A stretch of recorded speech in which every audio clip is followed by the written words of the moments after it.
fantastical, so unpredictable, here on the SNL Network. Yes. Hello, everybody. My name is Jon Schneider from the SNL Network, and I am so excited to be here today to set you up for a very special show we put together. And we have a wonderful guest on with us today. It is Jamie Dew, the curator of the SNL Hall of Fame. Jamie, how are you? I'm great, John. How are you doing? I am doing great. I'm so excited for what we're about to present to listeners. Jamie, if you don't know him, he has been working very hard over at the SNL Hall of Fame podcast all year. Jamie, can you tell the listeners what you have been doing over at the SNL Hall of Fame? Sure, John. It's really, been a lot of fun.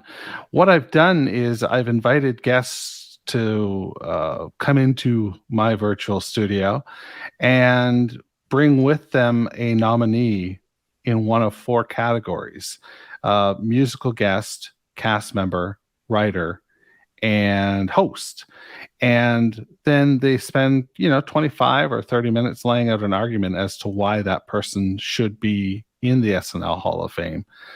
From there, we get into actual voting, and that sort of leads us to what we're doing today. Yeah, it's really exciting. Jamie contacted me and said he wanted to put together a show where some of the greatest minds in SNL podcasting could come together and talk about which people from the ballot could make it into the first edition or the first class of the SNL Hall of Fame. And we have a lot of great representatives from the cast member, host, musical guest, and writer categories. And what you are about to listen to is a very fun show with myself, Jamie, Andrew Dick from That Week in SNL, Nicole Rovine, and Bill Kenney, all coming together to nominate their favorites from the ballot. So really, really exciting stuff that we did on this show. Jamie, are you looking forward to seeing everybody's picks? Yes. I think it's going to be really I'm really curious because, I've been sort of living this for the better part of a year. And I'm really curious to see how it plays out now that we're in the crucial, voting stage and the listener becomes the voter, For sure. So if you love Saturday Night Live, take a listen to this show. Let us know what you think of the picks we selected for the SNL Hall of Fame, and make sure to get your votes in. If your favorites don't make the SNL Hall of Fame, it's because you didn't vote for them. So make sure you do that. Jamie, where can the listeners find the voting? The best place to go is on our socials, which you can find at SNL HOF on any of the major platforms except for TikTok at this point. Awesome. All right. So, ladies and gentlemen, we present to you the official start of the voting for the initial edition of the SNL Hall of Fame. Enjoy. Okay, I am delighted.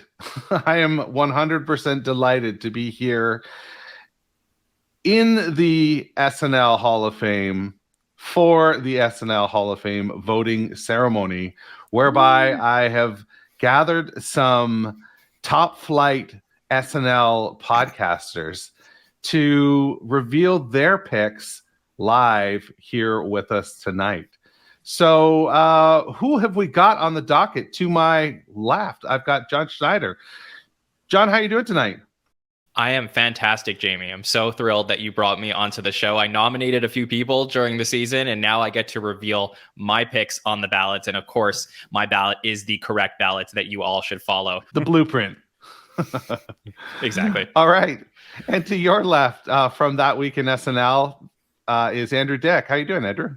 I'm doing well. I'm glad to be here. Just throwing down the nominations, and mine are the only ones that matter.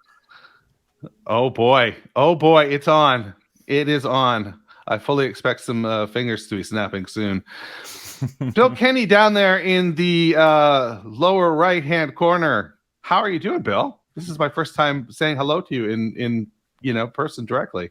Yeah. Good to be here. Very excited to reveal my picks. With SNL's obsession with Marvel these days, this feels like a gathering of the Avengers. We're coming together as 3 different podcasts to come up with amazing picks. So excited to get into it. Excellent. And to your right is Nicole Rovine. How are you doing, Nicole? I'm good. I'm the woman superhero in a sea of men in the MCU tonight, and I'm very happy to be here. I'm excited. I think that my angle is going to be a little bit different than everyone else here, and I'm very curious to see how we all approached this. Very excited. Yeah, this is going to be interesting. So everybody started out with access to 15 votes. And there are, after the big reveal last week that Lorne Michaels has been announced as the inaugural candidate into the SNL Hall of Fame. So he is truly the first class of the Hall. There are 29 names remaining on the ballot. You only have access to 15 votes. Anybody here would have preferred more votes, didn't use the full 15, anywhere in between that? Anybody I want to would jump have. up? Yeah, I would have preferred to vote for people more than once. I think that there was people that I loved on this list that I was like, they are shoo-ins for the Hall of Fame, and I was like, I wish I could vote for them twice. But I figured out a way to narrow down my picks at the end. Wow. Yeah, I only went with 10 myself. I felt I don't know, that was the tidiest way to do it, to really, Sure. And I felt again, I wasn't quite 100% sure how this was all going to go down. So I felt like, my number one vote was that would have the most amount of power, and so a number 15 vote just seemed like, well, maybe we don't really need to do this. But now that I have a better idea of how it was going to go, maybe I would have thrown on a couple that are like, well, maybe not this time. There's always next year for sure. How about you, Bill? Yeah, I'm a big Hall kind of guy as far as sports goes. I think as long as they meet the criteria, I have no problem having 15 people going in or 20 people going in, as long as they have that higher standard of SNL-ness, through 47 years. That being said, an inaugural class is got a little bit more power, and a first-time ballot is a little bit more than getting in on your second year. So I went to the full 15, but I can see why some people would have went to 10 to keep it kind of tidy. And Nicole, how about you?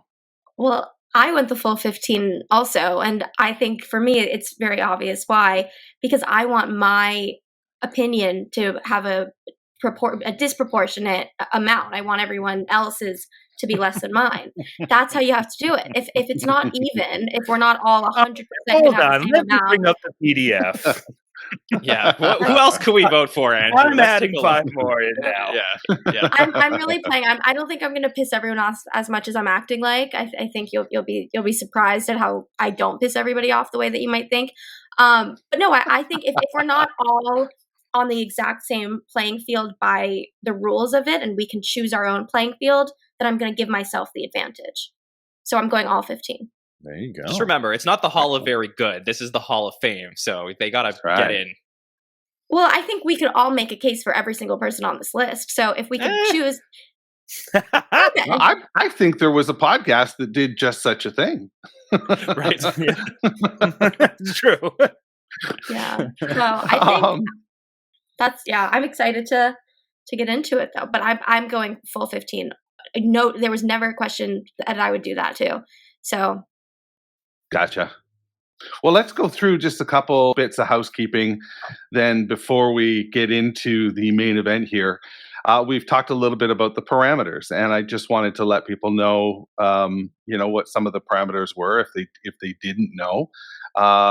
In each of the 4 categories, we're looking for somebody that has contributed to the legacy of SNL in a way that's deemed significant.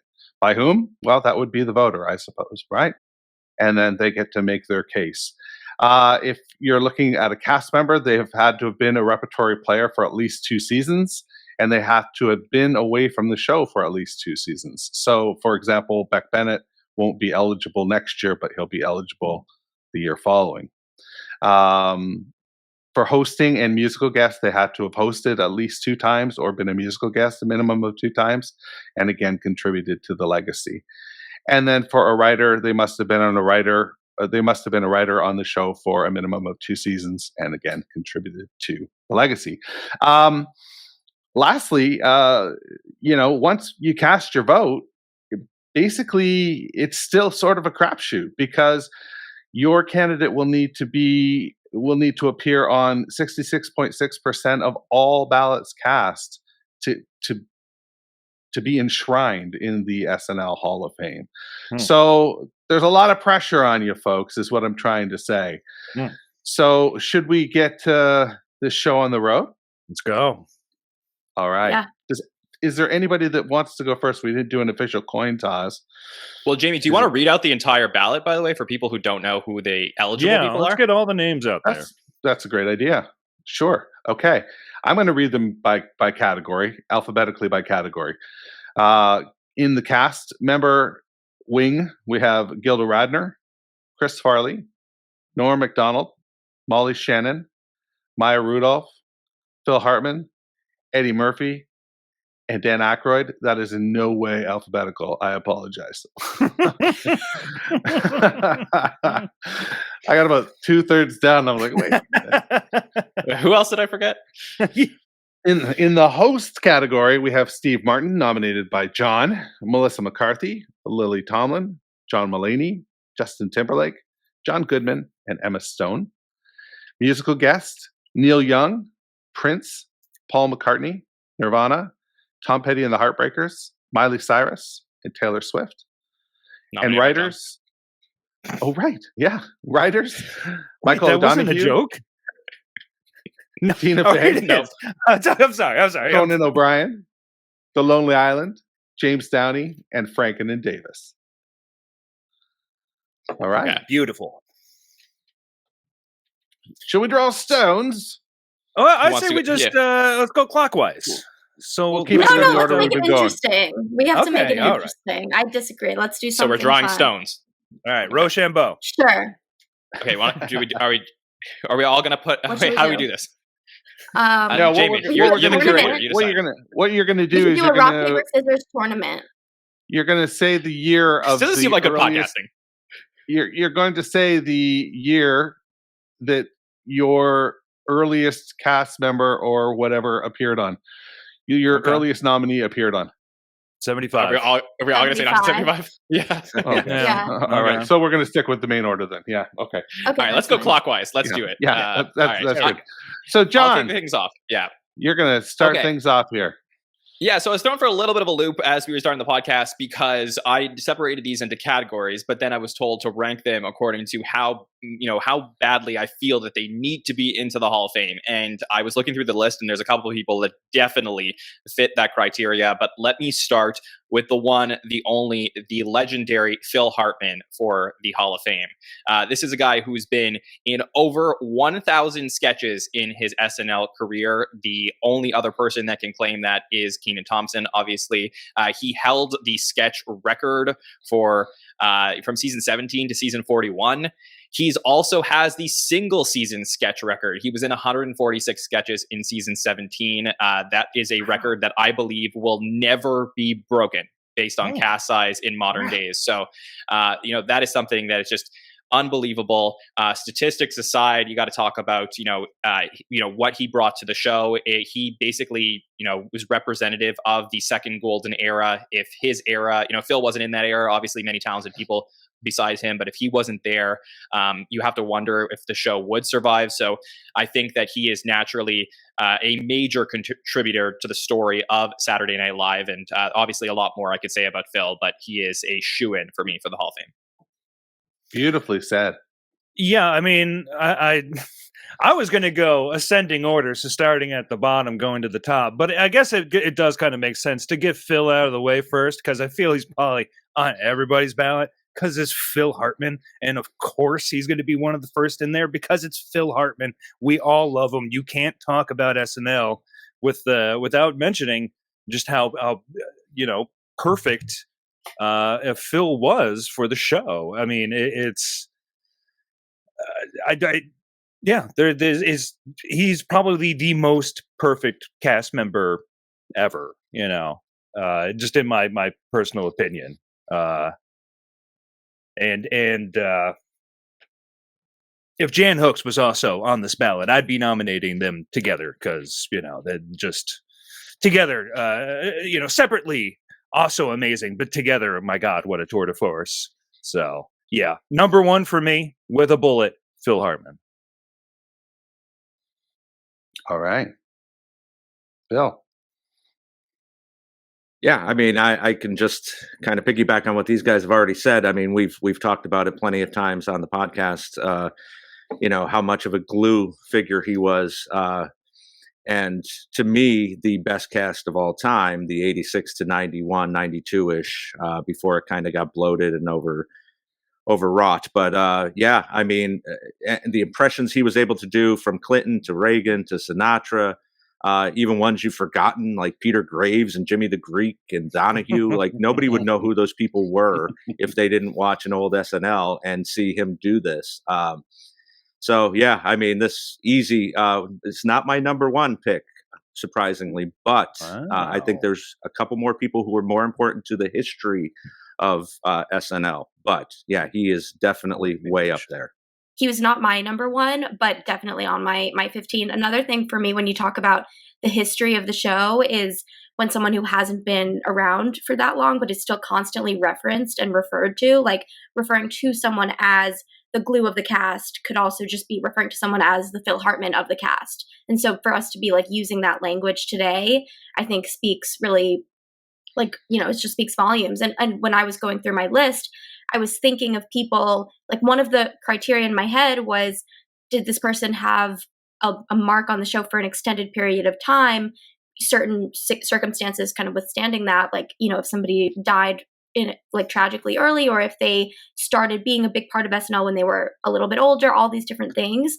And in Phil Hartman's case, obviously, like he hasn't been with us for a long time, but even despite that, for us to always reference him in a way that is like not even about him, it's like about this mold and this template that he set in the show is, I think that's like huge. So definitely very high on my list as well.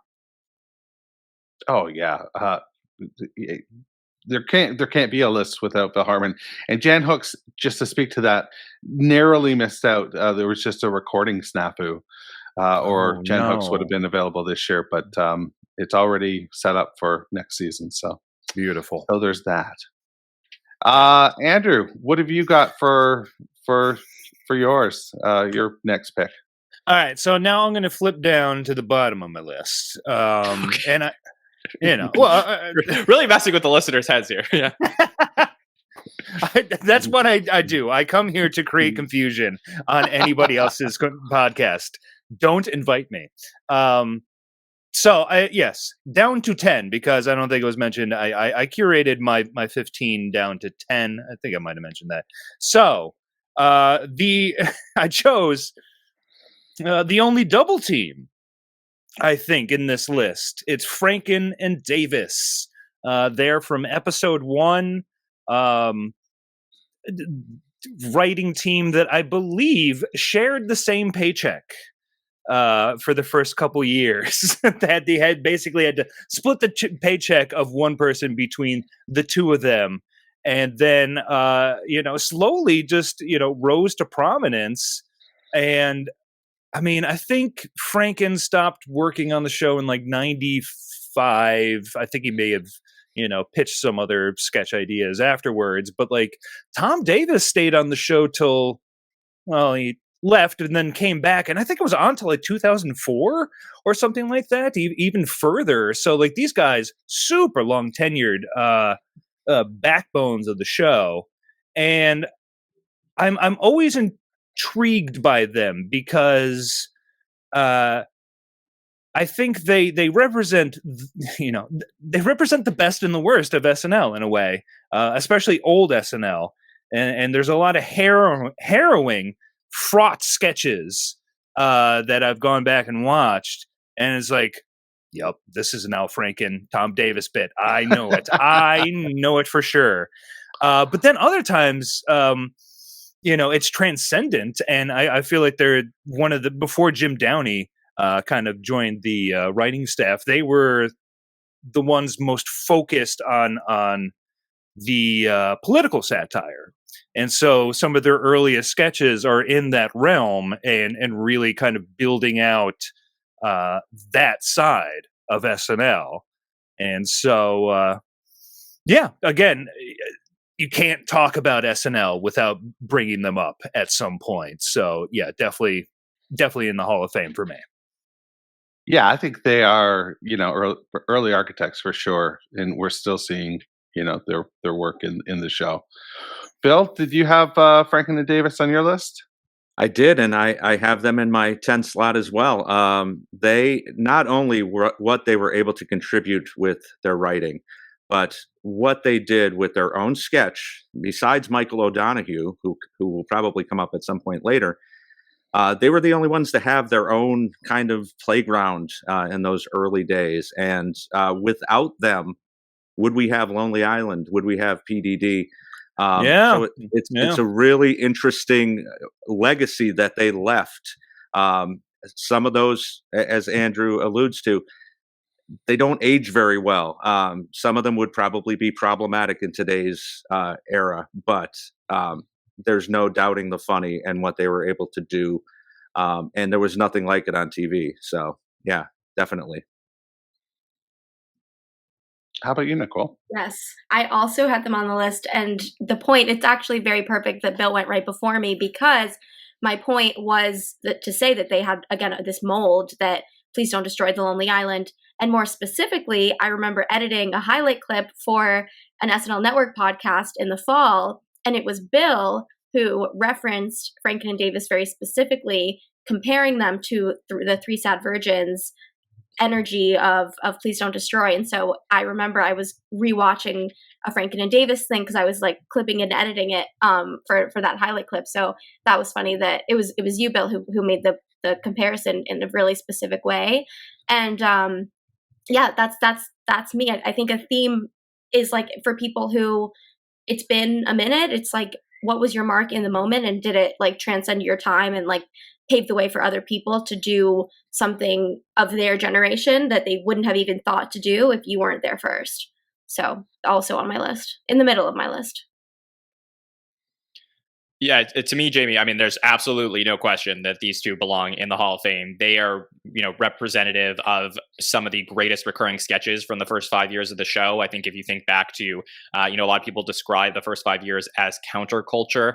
I think Al Franken, certainly on Weekend Update, represents that when he goes out and he talks about his problems with NBC and Fred Silverman and just being a voice for the show. I mean, this is, like, the cast in certain senses, had that in their sketches, but weren't necessarily up there as an I'm Al Franken. I mean, if you think of Al Franken, you think of the Al Franken decades, you think of seeing his son on the show. I mean, in a way, Franken steers the history of the show 100%. In a way. Like, there is a breaking point caused by Al Franken that leads to where the show goes in season 6. Yeah. True, yeah. And even in season 7, because they were supposed to host in the kind of rejiggered season 6, and the writer's strike happened, and they were supposed to host the very next week. If Gail Mathias and Denny Dillon had a couple more weeks, would they have made it on to season 7? So there's a lot of what ifs in the entire scenario of their history. Yeah, and let me just say also for Tom Davis, if the SNL studios, if anything ever happens to 30 Rockefeller Center and like it needs to be recreated somewhere else, I would recreate the set with the Tom Davis bunker off to the side of the stage, because in 1999 there is a great monologue with Brendan Fraser where they walk over and they find that Tom Davis has been living in a bunker for a very long time and doing Saturday Night Live. Yeah, so many decades, so many moments for the two of them. Really, they help tell the story of Saturday Night Live. Absolutely, yeah, great. So far, both picks that have been mentioned have appeared on all 4 of your ballots. This is very interesting. Bill, will you throw us a curveball here at this point? What is your pick coming up? I don't believe I will. I'd be shocked if I Okay. am. I'm a big sports guy besides being a big SNL guy, so it's going to be hard not to make the comparisons to Baseball Hall of Fame, Football Hall of Fame. You know, Baseball Hall of Fame was created in the 30s, and one of the first people to go in was Babe Ruth, because not only for his contributions, but how he had saved baseball after scandals and things like that. So my number one pick is Eddie Murphy, because without Eddie Murphy, there's no question, there's no debating. There wouldn't have been a 10th anniversary. There wouldn't have been a 40th anniversary. We would not all be sitting here right now talking about this show. We'd be talking about some other show. He is the entire reason that the show stayed on the air past season 6, 7, and so on. And the fact that Jean Dominion didn't even want him on the show. She wanted Robert Townsend, which think of the craziness that would have happened if that was the pick instead of Eddie going on to Weekend Update as Raheem Abdul-Mohammed.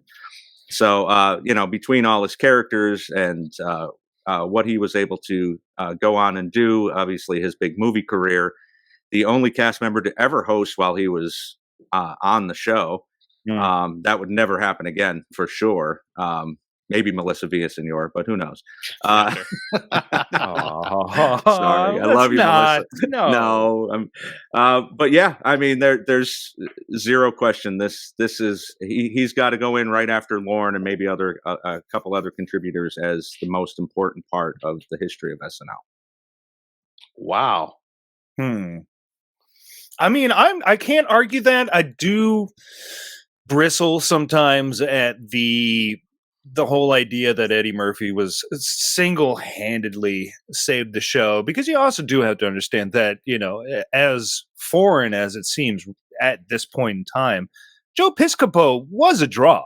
Like, he was a fairly popular person on the show. And really, I mean, yeah, Eddie kept the show going, but, you know, the ratings of that time were pretty steady. And, you know, I don't call him Steady Eddie. Yeah, or Steady Dick Ebersol, you know, is like, I think that the show had really just kind of found a core of an audience, and those people were going to be there no matter what. And, you know, but I do love Eddie. He's number 4 on my list. You know, he's amazing. Just because I love how Eddie is not he was a stand-up and stuff. So, like, he's not a sketch performer. He's not a dude that did sketch before this. So there's a looseness to him that, especially with under, you know, Dick Ebersol and stuff, really allows him to put that looseness over, to remind you that you're live and that Eddie is indeed doing this in the moment. And it's a very, you know, inexplicable thing to get over to somebody. But when you see Eddie on the show, he communicates that energy, and that's so important, you know. So yeah, absolutely, I have him at number 4. Can I just say that I did have questions about Eddie Murphy going to the Hall of Fame? Can I just throw that out there? Because I did. I'm gonna throw just, and he was on my list. He's on my ballot, so I'm not taking him off there, because I do agree Eddie Murphy totally deserves to get in, and he represents, you know, maybe, as Andrew says, also Joe Piscopo as well. They represent a pivot point in the history of the show. Would it have gone off the air at a certain point? We don't know. We don't live in that universe, but. My thing is, like Bill said, he's a baseball guy. I'm a baseball guy too. When they talk about the sports Hall of Fames, one of the biggest reasons that, you know, some people don't get into the Hall of Fame, a la Barry Bonds, a la Roger Clemens, is because of steroids. And my version of steroids for SNL is hating on the show that gave you your start. And if it wasn't for the fact that he came back and hosted the show a few years ago, I would have a lot of trouble putting Eddie Murphy on my ballot, because this is a guy who, after he left the show, did not want to come back.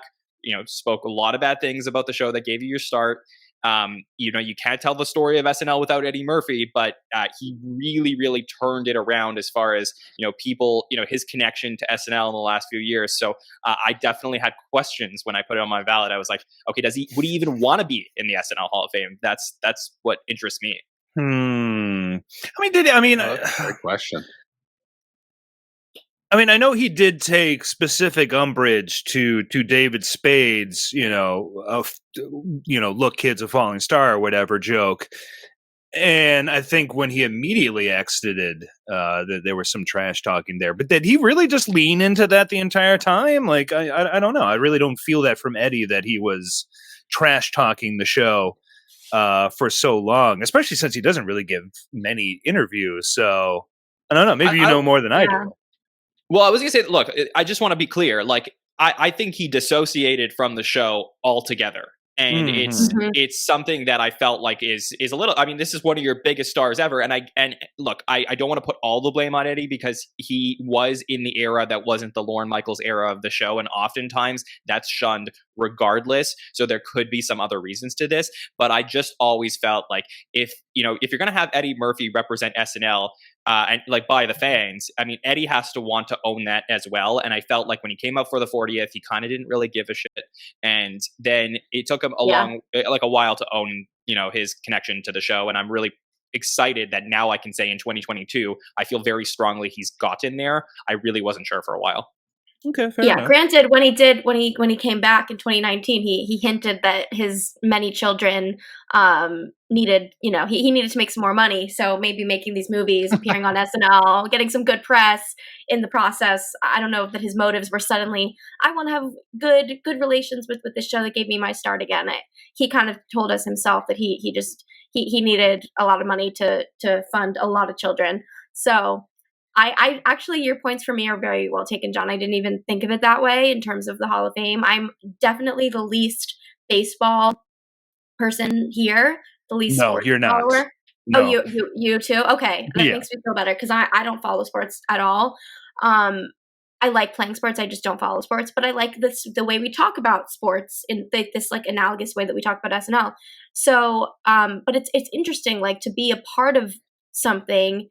It's important if you're taking the time to vote someone in and honor them and pay $10,000 for a statue or a plaque or whatever it is. I'm not saying we're going to do that, but if we were to do that, Jamie? if we were to spend $10,000 each on these people in this nice Hall of Fame that we're curating right now, like, why would we want to donate our money to someone who doesn't care?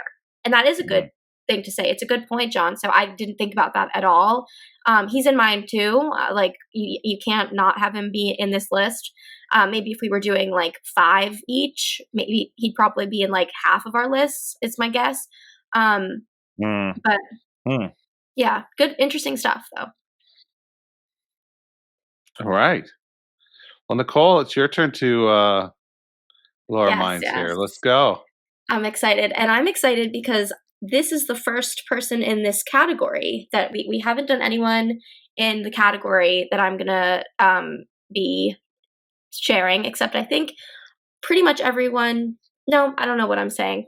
This is someone who's in the host category, someone who has meant a lot to every single person who has watched SNL at any juncture at all, and who has like continued to reinvent himself over and over while also just remaining very true to his comedic sensibilities that like from the start of his career all until now. But he's just been in so many different things and had so many different roles, but it's always been him. It's like he's always bringing himself, but he's always like giving 110% and being so present. He has had an indelible mark on the show. It's been this very symbiotic relationship between him and the show, what he has given the show, what the show has given him. I don't think there's really any host that you can kind of say that for. There are a few that you could compare it to that have maybe been a little, you could say, not so much anymore. But I think this person, it's been pretty much smooth sailing on the whole when you look at it in the grand scheme of things. It's someone who for me will always be someone who he played in a movie when I was like 3 years old. That's who he is to me. And it's Steve Martin. Nice pick. That was going to be Louis C.K. Yeah. That's my favorite. Congrats on your Grammy, Louis C.K. No, it's him. Tom Baker in Cheaper by the Dozen. That was my favorite movie forever. Like growing up, it was so important to me. And he's like, he's amazing for SNL Beyond. It's the perfect relationship between a person and the show. Absolutely. Yeah, he's a friend of the show. He's royalty. He's just everything. Yeah, and I think, I mean, especially when you consider the episodes he did with the original cast, you're basically looking at, if you take those, God, he probably did like 5 or 6 with the original cast. You're looking at some of the he best. did 8. Good Lord, yeah. So he did 8 with the original cast, Wow. and I think every single one is like solid to one of the best episodes ever. Like, you can make a claim for this being the best episode of the show's entire run. And I just recently, for the podcast, revisited his first time hosting early in season 2, and just right from Jump Street, you can see just how well he molds into the show. And I think he's probably one of the first, I think, that kind of like feels like and Buck. So Buck's before him, but he's one of those people that I think a lot of people around my age or whatever didn't grow up with the original cast.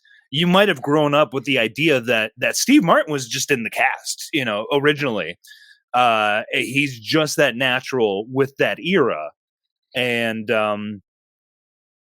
I still love to see him pop up, just a couple months ago. Like, he's still kind of there hanging around the show, and it's always fun, and it's always kind of a weird little meta bit with him that I love. Like, Steve always kind of brings the meta with him, and that does bring joy to my heart. So I have him at number 5, right in the middle of the list. Steve Martin, right below Eddie Murphy. Steve Martin. Yeah, I agree. And by the way, the listeners of the SNL Hall of Fame would have heard me talk a lot about Steve Martin when I nominated him myself, because there is no question to me he is a first ballot Hall of Famer. I mean, hosted 3 times in a season. Like you said, Andrew, really, the Steve Martin Blues Brothers episode, I believe, is considered the greatest episode of Saturday Night Live. Certainly make a case for it. Yeah, you can make a case for it. I think that's just, his relationship to the cast itself.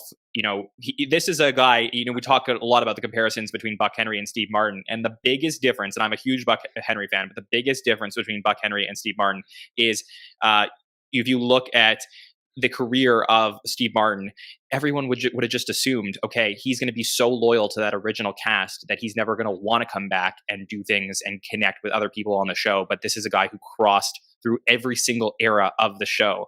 Like, you can only imagine how much, like, his knowledge that he has about the stories and the moments and the things that he's experienced. Now, granted, he did not host during the Ebersol era. I think he pops up in that Eddie Murphy hosted episode. Yeah, to go like, why didn't you ask me to host?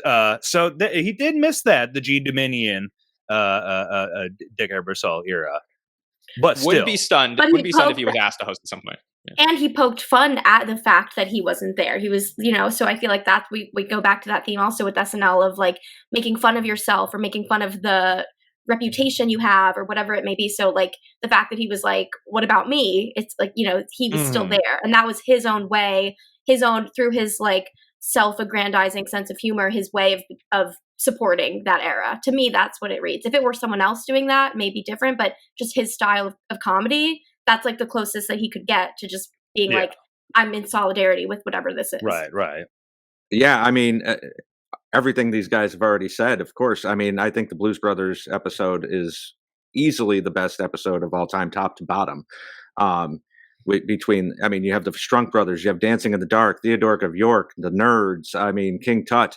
It's all in that one episode. And that's amazing how much was in there. When I started watching SNL, the summer before I started watching was before season 12. And old SNLs from the first 5 seasons were running on PBS at the time, which is crazy to think about. Uncut, and so my father would let me watch these, and I definitely thought he was a cast member. I mean, it was pretty, he was so enmeshed with those people. And then he hosted the first season I was watching live, and it was quite a bridge, that being able to see how seamlessly he fit in with every era, other than the Ebersol, obviously.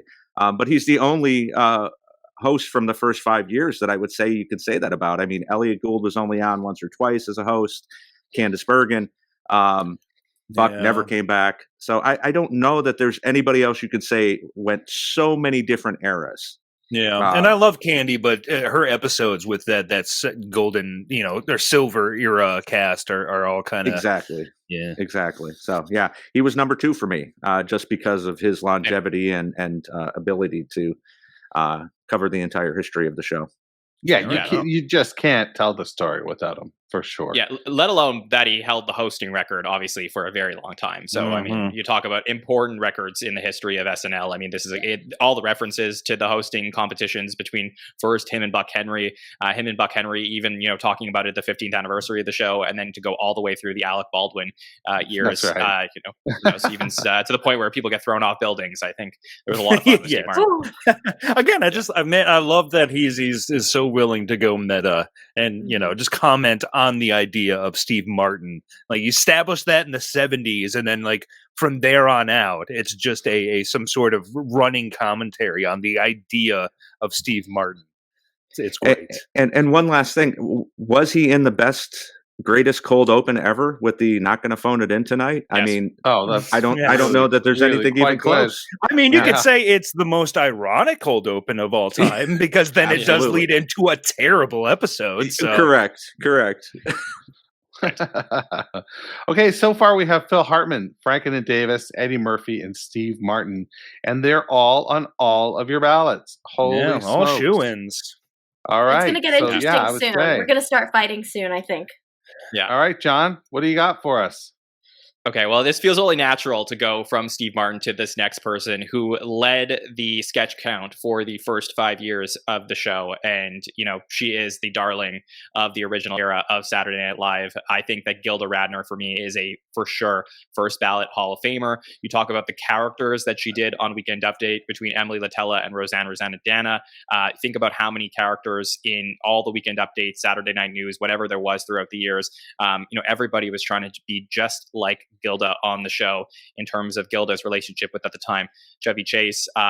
Gilda Radner had this energy about her. I believe that she actually elevated Jane Curtin and Lorraine Newman into better cast members because of the way that she was on the show. There was nothing like Gilda Radner, let alone the fact that, oh yeah, I see Andrew's already ready to go with me, but I'm excited about this. I just think that that seems like blasphemy hurled at my girl Jane Curtin. I don't know. Oh, I love Jane Curtin. I'm just saying, in terms of the actual sketches on the show, I believe that Gilda Radner brought an energy to the first 5 years that was, especially for at the time, women on SNL. They, we talk about the trope of having the 3 women or whatever. I mean, Gilda Radner was the star, and I honestly believe that, most women going into comedy nowadays, whether it's acting or dramatic comedy, whatever it is, any type of role in the arts, often reference Gilda Radner as an idol of theirs. She's a legend among, people in the arts. So I think that there's no choice but to put her into the Hall of Fame. Okay. I'm watching you, though, John. Watch yourself. Yes. So no change here. I also have Gilda on my list. Now, those that have heard me talk about the original era of the show, this does with me kind of come with a caveat, because I do like Gilda and I can see why people truly love her. But we mentioned Emily Latilla, we mentioned Rosanna Dana. Those were done I think Emily Latilla was done nearly like 20-25 times within 2 seasons. Like, every other episode would have an Emily Latilla or a Rosanna Dana. And so Gilda Radner kind of, much like Franken and Davis, kind of establishes from the beginning the best and the worst of SNL, where, she did have a tendency to drive things into the dirt and then beat it with a dead horse. It's just like, it would be so done. But then other times you get other performances from her and other sketches that people don't always bring up, just sort of, just a role in a sketch somewhere else. And she's doing, fantastic work. And I do believe you are right that through her energy, she does kind of force people to elevate a bit. and kind of like Eddie Murphy. I am right. No, I don't. We've been saying John's right too much in this episode, and I don't like that.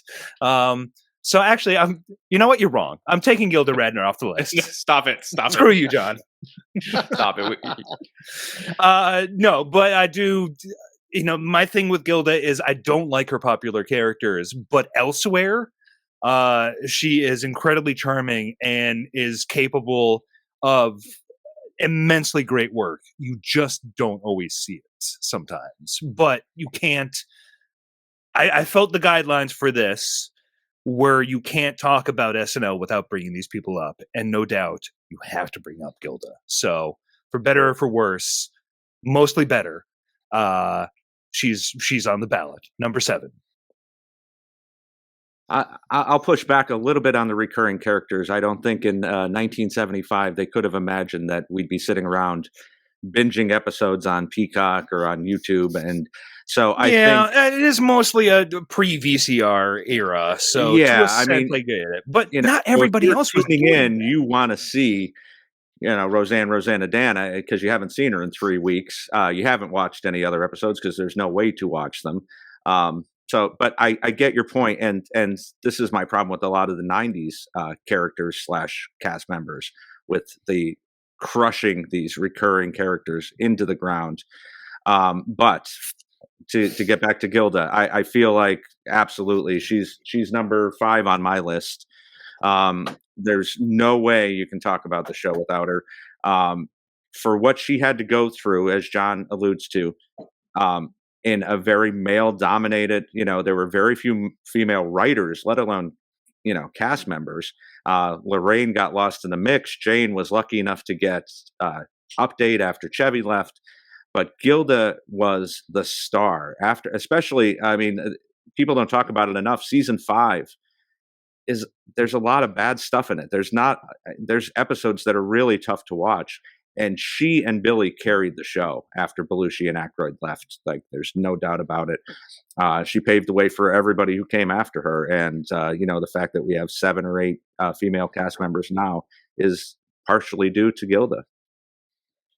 Yeah, I agree with that. I also think with this theme, I think is going to keep coming up is like, would we have ever thought back then that we would be analyzing the show the way that we are? Like, who would have thought that having a certain character every other episode meant running it into the ground? Maybe like SNL in another world would have been, there were episodes or there were seasons where there was a character who was on every episode, and maybe that became the norm. Like, I don't think that they could have really known at the time what running it into the ground meant, because they were creating something totally fresh and that had very rarely been even attempted before in this type of like a variety kind of show like this, a sketch comedy show. It was like they were building something. It had been done a little, but not a lot. And so I think it's really to bring up like the women, especially that came after Gilda. It's like everybody was so inspired by her. Like, and it's the fact that like she has been, she passed a long time ago, and her influence is still so prevalent. It's not just that people reference like the people who were influenced by her. It's like still like it's not like a skipping a gender. Like she is referenced by people who like were born 17 years after she passed, and it's like how special is that? And also like Jewish women, especially, like the show hasn't had a ton of Jewish women overall, and I think in general, like talking about like the funny Jewish woman kind of trope in that, like Gilda just so like embodies what that means. And like for me, like being a Jewish woman, it's like that's kind of who like we look up to, who my mom looks up to, of someone who's just like funny in that very like kind of stereotypical way, but in a way that we like to kind of claim. And so yeah, everything that you guys said already. Let me look at what I wrote down this morning. But yeah, that's pretty much what I had to say. Like just like the starlet, like so beloved, and I wish we could have gotten to see more of her. And the last thing I wanted to say is, with this whole running something into the ground thing, like would we have seen Emma Stone do Rosanna Dana at the 40th if we hadn't seen it like a billion times in the 70s? Maybe not. Like it might not have been so imprinted if she didn't do it a million times. Like sometimes you just have to commit so hard because you don't know the type of history you're creating in the moment. Like you just have to do something and do it and do it. And then like that's how history is made. Can I just say one more thing, Jamie? That absolutely. If Gilda Radner was alive today and she walked into the building, that is SNL royalty. Like everyone would like you're walking into Wimbledon. Like everybody would stand up because the Queen is there. Like Yes. that's how well regarded Gilda Radner is among people who know the show very well. Great point, John. Thank you. Okay. I'm just goofing. All right. Are we going to get any Controversy? difference here? I'll choose one Yeah. when I do No. my round. It goes to me. It goes to me. I think No, I will. when it's my I'm gonna try. turn, I will make controversy happen on my turn. I guarantee it. All right. I'm going to try here. Now, I am not. I'm now losing the sense of my list. So here we go. I am nominating Lily Tomlin, All right. who I feel is not brought up much No. in terms of the history of the show, but you do need to have her in that conversation because she is the bridge in a sense. She was on Laugh-In. Lorne wrote on Laugh-In briefly. After that, he produced a couple specials for her. That, having that under Lorne's belt is what gave NBC the, whatever courage they had in him. I was like, okay, you've at least done these specials with Lily. And so we can give you this show for, 6 weeks or whatever, and we'll see what happens. And so, yeah, I feel without Lily Tomlin, again, the story doesn't happen. It's not there without her. And I don't know if she specifically chose Lorne to produce, and I think he had wrote those specials as well. He was very involved.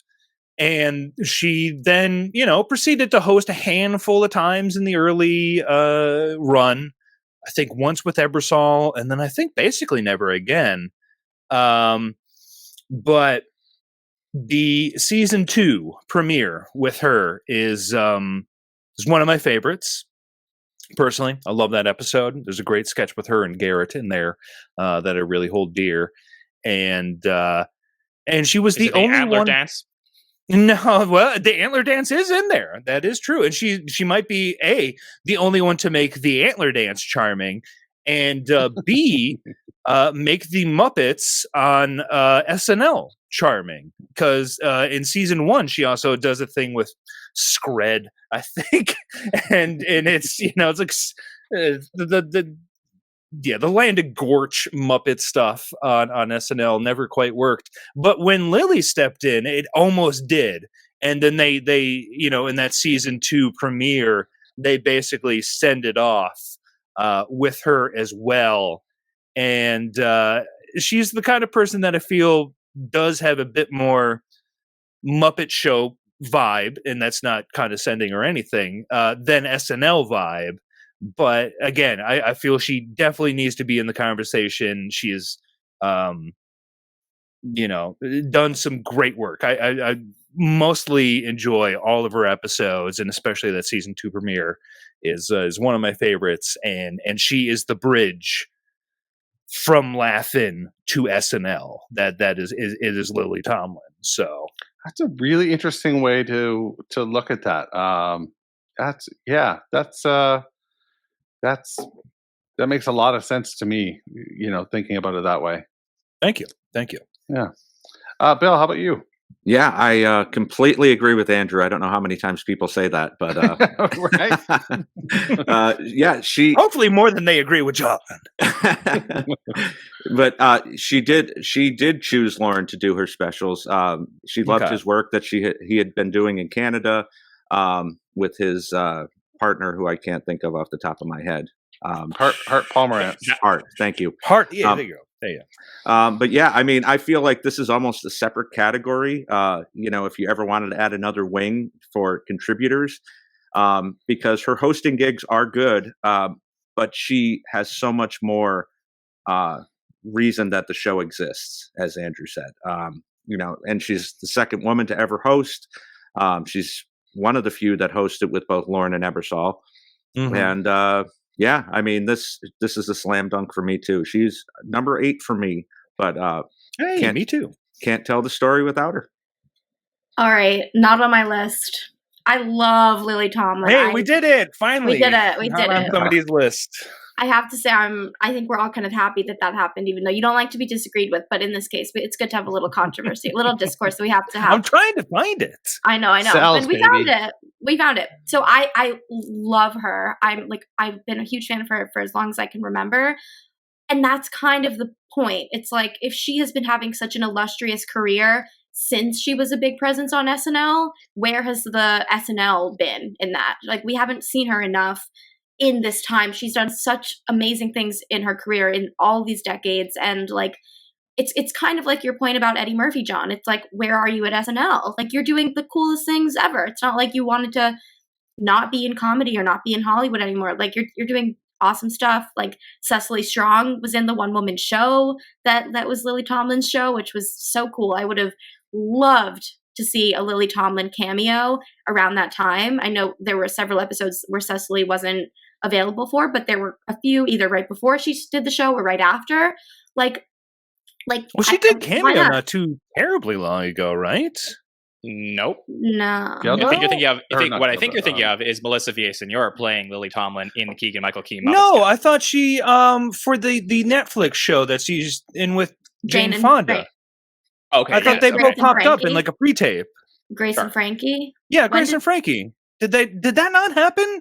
No, that happened, but that was that was Paul Rudd's episode in 2019. So I guess season 44, Okay. so 3 years ago. You're right. Yeah. Okay, Yeah. that's current. Okay, that is Ish. current. But the fact that we all had to be like, wait, I think that happened. Did it? Or like, that's But that was where about I'm Grace like, and Frankie. Yeah. exactly. And it was this very direct promotional aspect of it, where it's like, she's been such a star, and like I love seeing everything that she's been up to all this time.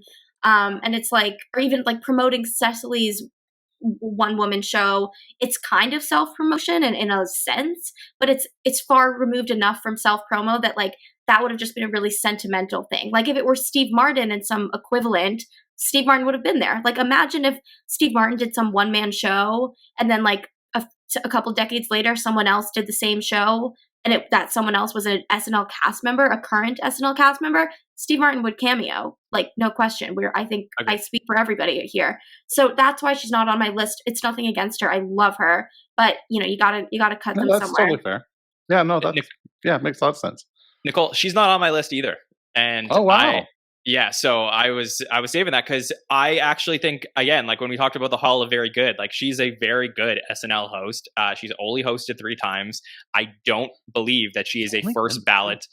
Yeah, I don't believe she's a first ballot SNL Hall of Famer. I mean, if you want to talk about her presence and her contributions to the show, obviously friends with a lot of, the original creators, producers, executives that were, producing the show and involved in the creation of the show, laughing, the specials, all that stuff. But I can't count that into my equation as far as me evaluating Saturday Night Live. I look at for me, when I'm evaluating the Hall of Fame of SNL, it starts with October 11th, 1975, and it goes until the present. And that's what I think about when I'm evaluating the structure of the show and the institution of the show.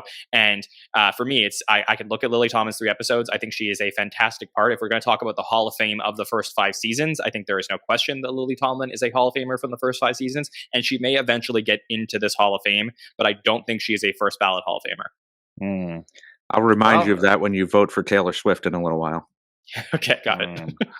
Well, I will tell you that by our numbers right now, she wouldn't make it because she's on 50% of the ballots that we've been revealed. I think John and I today.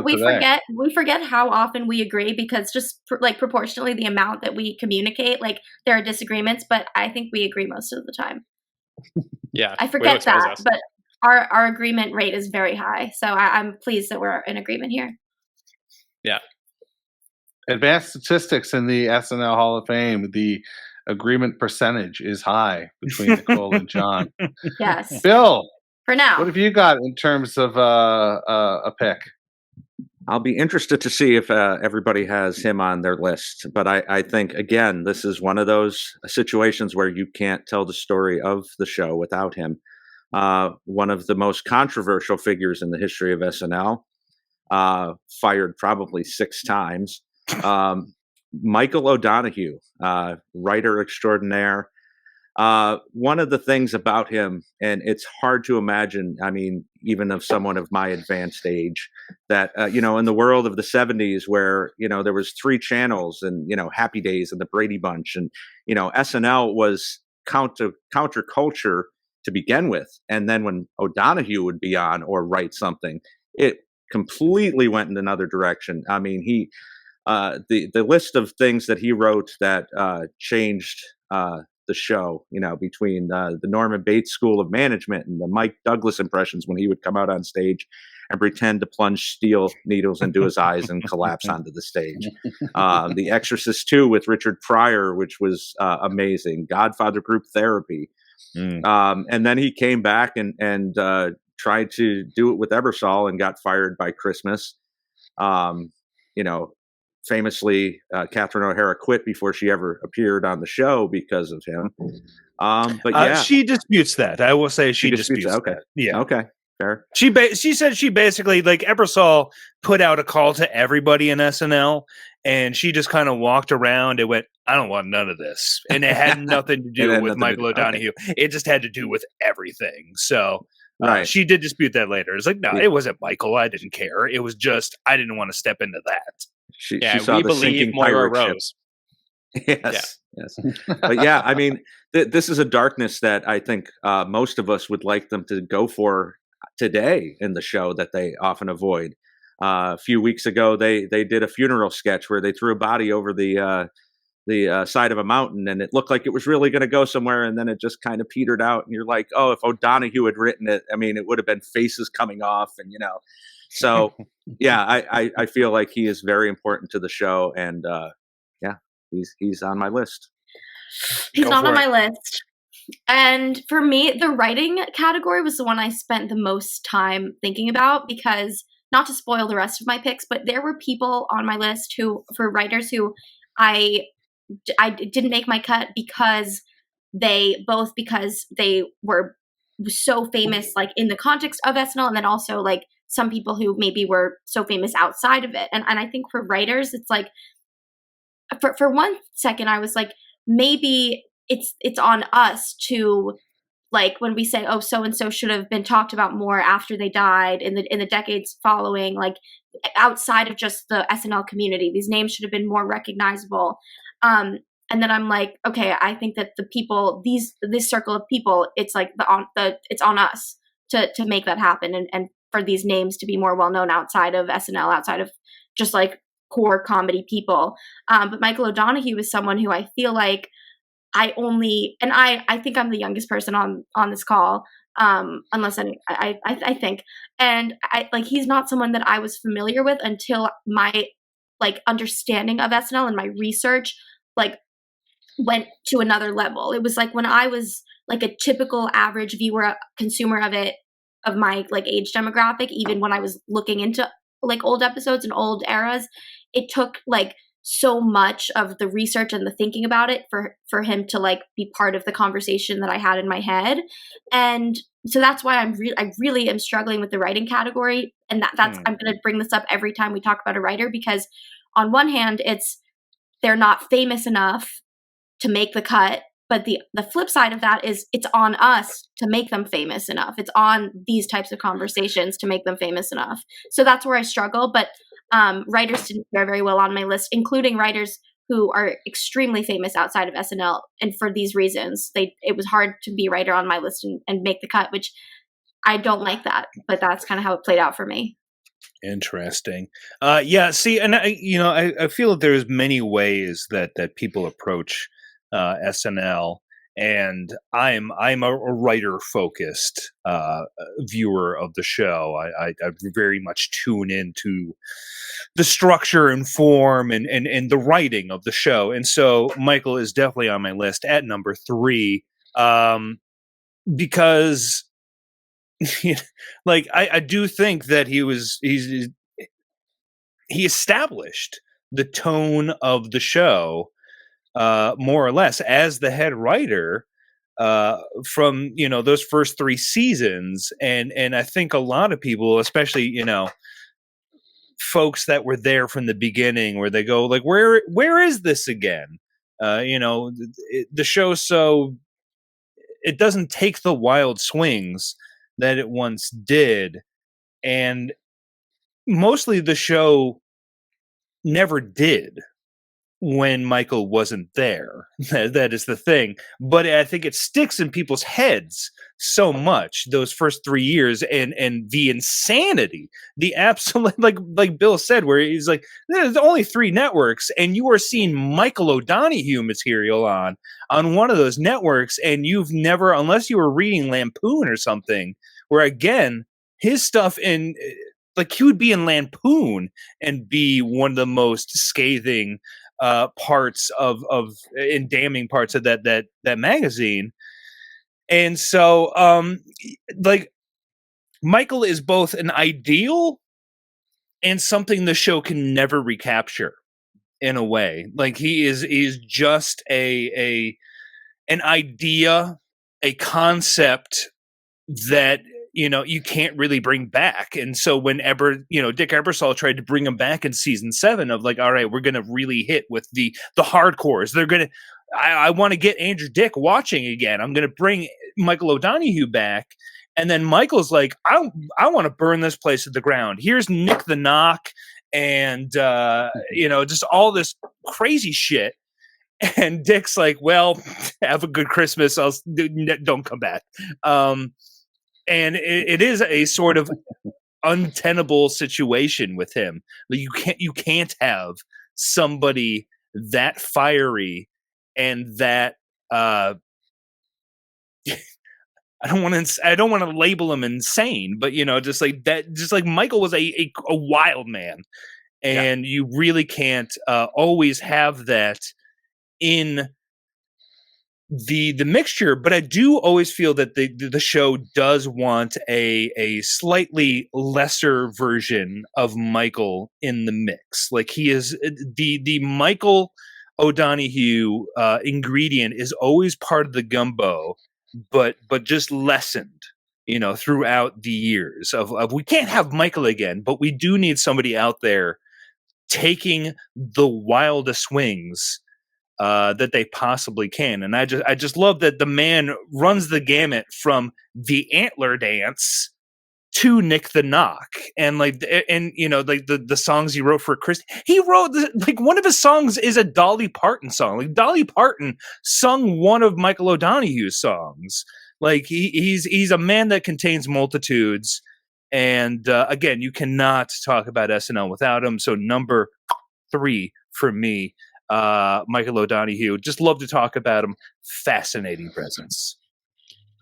He's definitely on my list. I agree. I think so instrumental in, sorry, Nicole, but I think so instrumental in the creation of the show. I agree with Andrew in this case about the tone of the show. Disagreement of the night. Yeah, I just would have to say, like, I think Michael O'Donoghue would not watch SNL if he was around now. I don't think he would like it. I think he would actively avoid it because, I mean, he spent more than Eddie Murphy. Michael spent more time trashing SNL while he was on the show. Like, that's why he got fired in season 11 or whatever, like, hired for the first 3 shows, and then went out and was like, I didn't write that show. That was mostly Jim Downey and Al Franken and Tom Davis. I hated all of it. And Lorne was like, get out of here, man. Now, I don't want to talk out of both sides of my mouth, because you are right about the Eddie Murphy versus Michael O'Donoghue point that I made earlier. But what I would say is I have to give a little bit of an exception here to Michael O'Donoghue, naturally, who was originally hired as a cast member, was in the original sketch on the show, the Wolverine sketch. Very first. The very first sketch. I mean, if you like... That's the first image you see is goddamn Michael O'Donoghue. Right. And Nicole mentioned about all the SNL casuals who might not know who Michael O'Donoghue is. I mean, there's a lot of, younger people, SNL casuals, who had just seen the first sketch of SNL over and over again. I believe if you walked into the SNL Hall of Fame, this was an actual place. I believe the first sketch, the Wolverine sketch, would be playing on a loop as you're walking into the Hall of Fame. So for me, it's like, there is absolutely no question O'Donoghue is there, let alone the fact, the tone and the sketches that he wrote there. It was dangerous. We always look for danger in our cast members and our writers, and I think that there's like Andrew said, SNL is always trying to get a little bit of O'Donoghue back onto the show, and it's become a very difficult thing for them to find in modern day culture. Yeah, I would agree. I would agree. Definitely an early architect for sure. And I hadn't really put together that that is the first image you see is Michael frickin' O'Donoghue. Mm-hmm. That says a lot. All right, Nicole. So what have you got for us? Okay, so because I have the highest rejection rate so far, I've rejected 2 out of 5 or 6 so far. I am going to even it out. I expect some rejections on mine, but this is a different angle. This is someone who you can tell the story of SNL without 100%. But can you tell their story without SNL? No, not really. And it's Nirvana. Nirvana, I think that the timing, it was also full credit to Thomas on the Hall of Fame podcast when he made his case for it. I re-listened to it today, and I was very, very inspired. And it's the story of Nirvana and SNL. It's this very like kismet kind of thing where it's like, was it the chicken or the egg? Like, was Nirvana the biggest band ever, and then SNL was like, we have to get the biggest band ever? Or did SNL have them on, and then all of a sudden Nirvana was the biggest band ever? And it's still like, you can't even quite say which one it is. It's like, you can't. But it was just this very like beautiful moment in time that Nirvana, they didn't have a lot of time. It's like they were on and they made these appearances, and then like soon after they couldn't anymore, and these really tragic things happened. And I just think that it's an example. I'm going to refer to some more detailed notes that I took because I want to really sell this. I do expect that if I don't convince everyone, that's okay, because this is a different angle. It's not, can you tell SNL the story without somebody? This is like, what has SNL done for someone else, for whether a cast member, a writer, a musical guest, a host? Like, how is SNL a part of the story of a band that is so iconic? And you can really make the case for, if they had never had their SNL appearances, more specifically their first SNL appearance, would we be talking about them the way we are today? Would they have had that catalyst to explode? And also, if they hadn't had that, maybe like their lives would have been different, and they might have because they weren't going to adjust to fame very well, some better than others. Like Kurt Cobain, I think he wasn't ready to handle that at the time. But maybe that was just the destiny that was taking over, that was like, you are going to have this indelible mark on rock and on people and on culture, and whether you're ready or not. And that was just like, yeah. So I re-listened to that, and I love Nirvana, and I was very touched by the angle. So big credit to Thomas for a lot of my arguments on this one.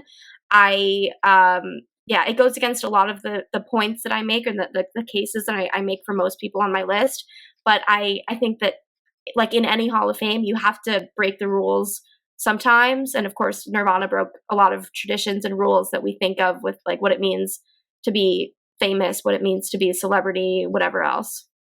Absolutely. I mean, I think it's really interesting that they were on the bare minimum number of times that you could be on to qualify, which is 2, but they burned so fucking bright, like, during those 30 odd months, between appearances or whatever.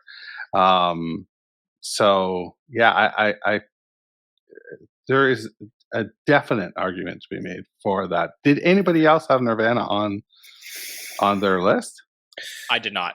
Yeah, sadly, no. And this is coming from the guy who is constantly screaming from the tops of buildings about the music on SNL.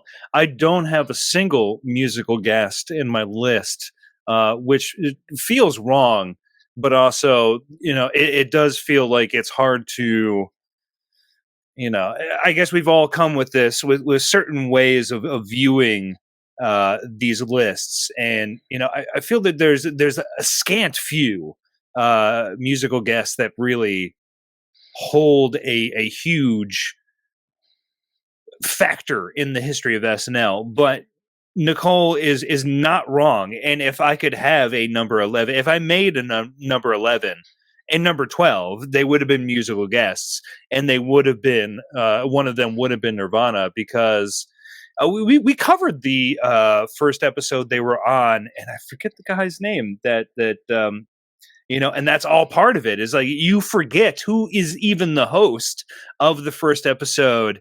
Rob Morrow. Yes, Rob Morrow. Kind of lost to time him. Nirvana, no way. And it was interesting to see that they were basically on SNL, Lord, a month, maybe possibly 2 months after Smells Like Teen Spirit had dropped. And so it was one of the few times that I feel like SNL was truly on the cusp of like, this is a big thing, this is happening right now. And as you say, it's almost hard to say, like, were they just part of the ride up, or was it at SNL that then just escalated it that much more? It's hard to say, but it was all part of a movement. And then they came back for what? Charles Barkley, I think, was. Yeah. It was season premiere. Yeah. Mm-hmm. And just carried along with that. And then the Foo Fighters, would also. So the whole Nirvana legacy would carry down through the show more than almost any other musical guest beyond Paul Simon, I feel. And so had I gone 15, Nirvana definitely would have been on here on my own particular list. But I'm going to say I did not vote them in, but I do not disagree, Nicole. A very good statement about it. Yeah, look, and nothing against Nirvana, who I think obviously very impactful for a lot of people in terms of their music, choices and what Nirvana means to them. But I don't think Nirvana is a Hall of Fame band on SNL. I don't think that they would get into the second or third or fourth year ballot. Honestly, I think that Dave Grohl himself is a no-brainer SNL Hall of Famer. Yeah, that's where it becomes murky, is that it does establish. It's the beginning of that establishment of the legacy. For sure. Dave Grohl, so it's like a Lily Tomlin. Nirvana is the Lily Tomlin of Yeah, and look, we're talking about SNL. So I mean, Dave Grohl, Pat Smear, both in Nirvana, both in the Foo Fighters. I could argue that they are Hall of Famers if we were going to make that argument, but I don't think that's what we're doing today.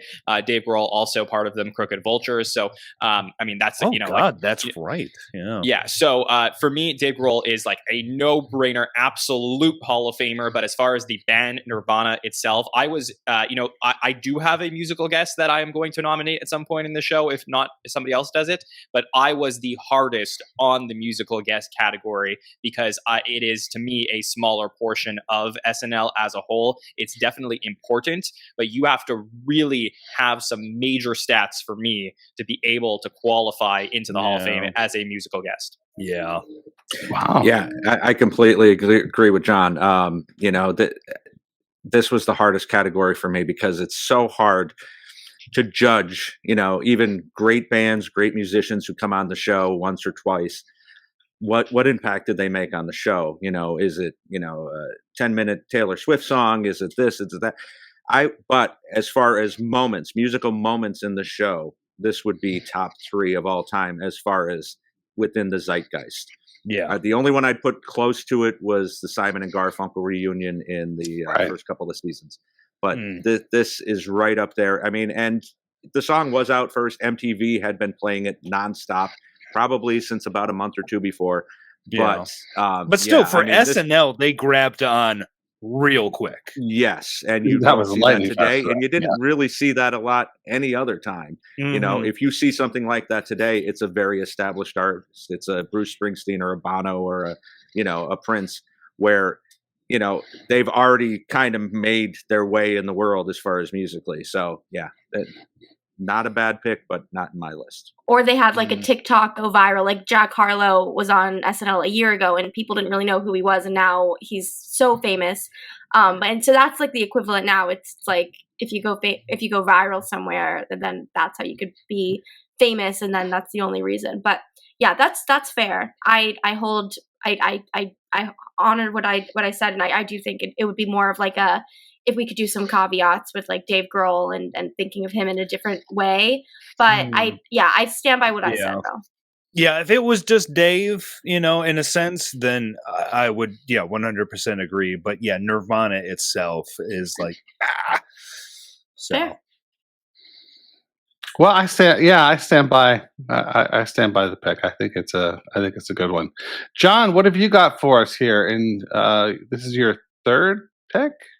Yeah, well, let me transition from Nirvana over to my musical guest pick that I would like to do, because I think this is a great place to go to this. And I believe that there was a musical guest on this list that has to be a first ballot Hall of Famer, and that would be Sir Paul McCartney. I think that, like I said, we're talking about the story of SNL. One of the most important moments in the first season is Lorne Michaels offering the Beatles to come onto the show. I know that the Beatles themselves were not nominated because they never appeared as the Beatles, but Paul McCartney himself shows up in one of the most important moments in the show's history during the, really at the end of the first 5 years. Paul McCartney is a musical guest on the show. And that is a penultimate episode, I think. He's right at the end. Yeah, with Steve Martin. With Wings. With Linda McCartney, I believe. And yes, and it just really bookends this incredible story of the first 5 years. If SNL never existed after the first 5 years, you could start it off with Lorne Michaels inviting the Beatles to come onto the show and Paul McCartney finally performing there. But the story never ended there. Paul McCartney would come back time after time. I mean, he was a musical guest 3 other times. He would cameo a few other times, but he was always seen as a big friend of the show. And, as far as names go in music, I mean, every single generation that is alive today knows of Paul McCartney, and that is why he was so important to have on the show, because you had your baby boomers all the way to your Gen Z. Whenever they would see Paul McCartney show up, they knew it was a big deal. And to me, him showing up at the end of the 5th season, it was the final stamp on the show that they deserve to have big stars on their show. It's what makes Saturday Night Live, the fact that Paul McCartney would perform on the show. And that is why, to me, he is definitely a Hall of Famer. This was the one for me that was in the list, and then I counted it, and it was 11, and I was like, I got to make this a tidy 10. And so I cut out Paul because I was like, man, it was only 4 performances, though. Like that. I don't know. I wasn't thinking hard enough of how to really quantify the musical guests in this Hall of Fame, and no doubt you're completely correct. I mean that having Paul in that penultimate season 5 episode is very much the end of that arc, of the Beatles arc, in a way.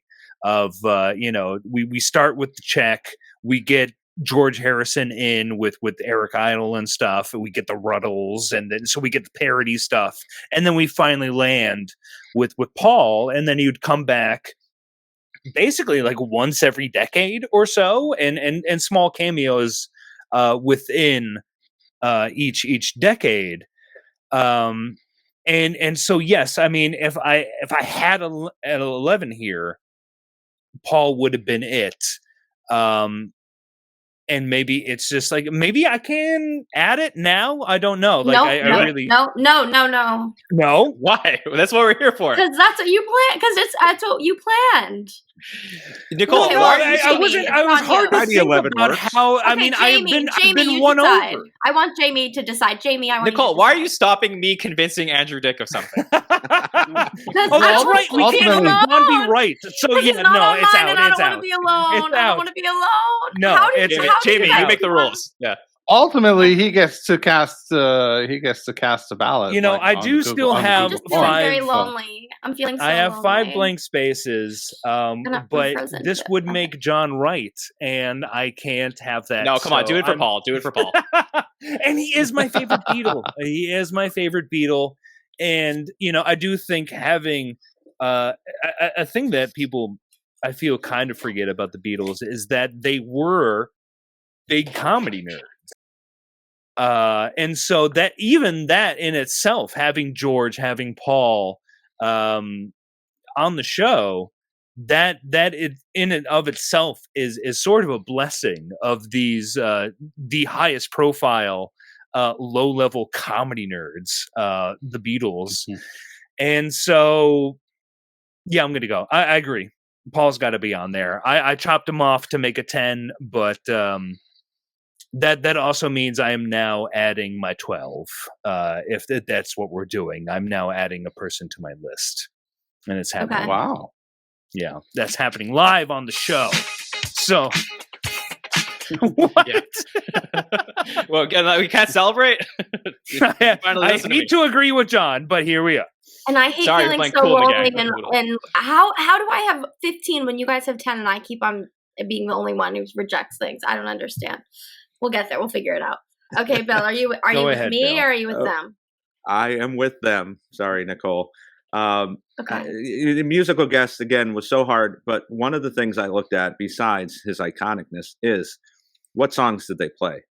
He played Coming Up, he played Hey Jude, Jet, Band on the Run, Day in the Life, Get Back. I mean, Wonderful Christmas Time, Wonderful Christmas, right? Which, hey, you know, And talk about one of the biggest what ifs in history. John said this before he passed, and then Paul confirmed it years later that they were sitting a mile away in John's apartment when Lorne put the check on TV and said, wouldn't that be a kick if we went down to the studio and played a couple songs, even if it was just the two of us? And they decided against it at the last second. Could you imagine them walking into the show at Wow. 12:30 at night on this first season of Saturday Night Live and, you know, playing 3 Beatles songs and then walking back out? yeah. So yeah, I mean, this is an easy one for me. And of course, his sketch appearances were great too. You know, the Farley show appearance one was very, very Oh. funny. So All right. Oh, true. Yeah, I didn't even think of. Yeah, there wasn't even taking. that into remember when you were in the consideration? Beatles? Well, awesome. maybe that's what. Maybe if they had said yes in that moment, then they would be on my list too. But my point here, and I'm truly like I really, if I could have had my way, would have probably put like 19 or 20 on here, not 15. So I am struggling. The thing here, and this is just me again, just trying to like trim like a nice steak that doesn't even have a lot of fat on it, is like how much of that was the idea of the Beatles and the idea of like a Lorne conception and a team internal thing of like, oh, how iconic would this thing be? Like, it wasn't as much them doing something. It was them like being talked about in terms of how iconic they were and how famous they were with that whole bit that we're talking about of like the check and everything. So that is something to think about. It's like you could be so famous and have such a memorable moment on SNL, but if it's not you making the moment, if it wasn't your idea or your execution, and you were sitting a mile away and you said, haha, no, then like that doesn't put you in the Hall of Fame. That kind of makes you not a loser or a coward, but not that far from it. Oh, wow. Wow. Wait. It does put you in the Hall of Fame if you're Paul McCartney. Okay. Wait, hold on. We're not Loser nominating. and coward. We're not Not- nominating John Lennon because he never Yeah. was on SNL. We're nominating know. Paul McCartney because he I know. was. I'm truly like, this steak doesn't have any fat on it. I'm just doing my best. I had Very to cut Coco some energy people. we're getting from Nicole tonight. Yeah. Paul, if you're listening, it's just Nicole saying. It's just me. Yes, Oh, yes, Sir Paul McCartney. I'm a fan of yours. I really am. But I had to make decisions here. This was very hard. Wow. And Yeah, I have the a lot And of she Yoko respect wanted for you. so many more. If she had 20, she would do it. You would still not be on the list. You loser Yeah. and you coward. Yeah. I'm a fan. McCartney. All the respect. I am All a the fan. respect. Truly, nothing Wow. but respect. I respect a few people a little more than I respect you. That's all. Wow. All right, Andrew, you can stop chomping that bit now. All You can right. stop chomping that bit now It's and time to introduce the talk next bit. about my boy, Jim Downey. Number 2 for me, Phil Hartman, Jim Downey.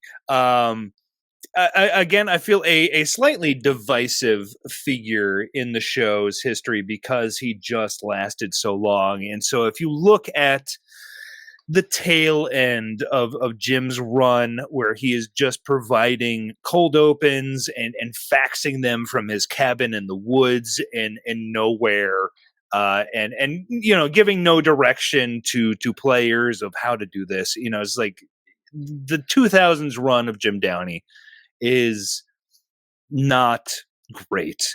But if you go back to his original run and with the late 80s cast, and his time as a head writer and just as a writer himself, Jim Downey, I feel, is the person that maintains the most amount of what I want to see on the show. Like, Jim's vision of the show, it very much matches mine, and he has a good sense of variety and scene development and character, and as a head writer, would love to do these big epic sketches where he gets everybody in the cast and the writers all together to pitch in on the sketch. And so I feel that's a very good thing for a head writer to do, is to have this very collaborative sketch for the week that everybody gets to kind of have their own piece in there as a part of it, and we'll figure it out. We'll figure out how to put that in there. And then Jim also loved that because, again, thinking as a head writer producer, is like, Lorne's not going to cut this 15-minute sketch that we've already spent so much time on. It's not going to be cut. So it's like I love, again, my writerly brain, my editorly brain of just thinking, is like, yeah, Jim, he got it. He knew how to do it, and I just love his dryness. I love the sketches where Jim appears, because there's no better source of delivery of Jim's lines than Jim himself. And so there is that. Like, nobody can actually sell Jim's jokes better than him. So it's always a joy when he pops up. But yeah, just one of my favorites. I love his voice too. Much like Michael O'Donoghue, Jim and Michael have very silky smooth voices that I love to hear pop up on intros to sketches or whatever. Like, just recently covering the Bill Murray Percy Sledge sketch where they do the Hercules sketch, the whole Italian takeoff thing, and it's Jim Downey as Bill Murray as Hercules, and I love Jim. He's one of my favorites. Not the best end to his tenure, but certainly I feel that is the echelon. That is the top tier of SNL writers that you want to be in. You want to be in the Jim Downey tier, because he could do it all. He could do dumb Italian Hercules takeoffs. He could do political material. He could do it. He could do whatever. Like, there's so many times where he just walked in and it's like, I have the stupidest idea, and we are going to do it. Like, it's just like, here's the dumbest thing I could think of. Let's go. And all three of those things, I feel, is SNL in a way. Yeah. So Jim, love him. Nice pick.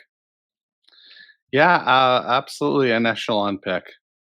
Bill, is he on your list? He is not. What? He's not on the list. Whoa! To quote a famous musician, it's better to burn out than to fade away. His last 8-9 years were so unbearably terrible, and that really sours him for me. When I started watching the show, and I mean, I was starting to get into politics, And SNL was a big part of that. The debates they would do, and bringing Dan Ackroyd back on as Bob Dole, and these were huge moments. And then all the way into the 90s and the Carvey and Hartman stuff. Even going all the way to Gore Bush with Strategery and Lockbox, that was Downey. If he had left then, if he had only left then, if he had left when he had gotten fired from being Norm's Weekend Update writer. But he soured his reputation too much for me. It's not just one or two bad sketches. I'm not saying he never gets in. I just don't think he goes in on the first ballot for me. Oh my God. That hurts, Bill. That hurts so hard. This one cut the most for me. Like this was a really I just ranted for 20 minutes. You're going to do this to me. Sorry. Yeah, we know you did. Well, he's on my list, if that means anything. And Thank you, Nicole. If that means anything, even though I have been my things are looking very different than everyone else's, it seems. But he's definitely on my list, and comparing him to Michael O'Donoghue, it's like I think is a hot take, and I'm curious what you guys think, but like I think that like the Michael O'Donoghue or the Jim Downeys are actually, in the grand scheme of the universe and the world and forever and centuries and millennium, like I think that the Jim Downeys are harder to find and more of like a diamond in the rough or whatever than like the Michael O'Donoghues. I think it's easier to find someone who can like shake things up and be so controversial and so like out there like that than it is to find the people who can like hold down the fort for a really extended period of time over several years.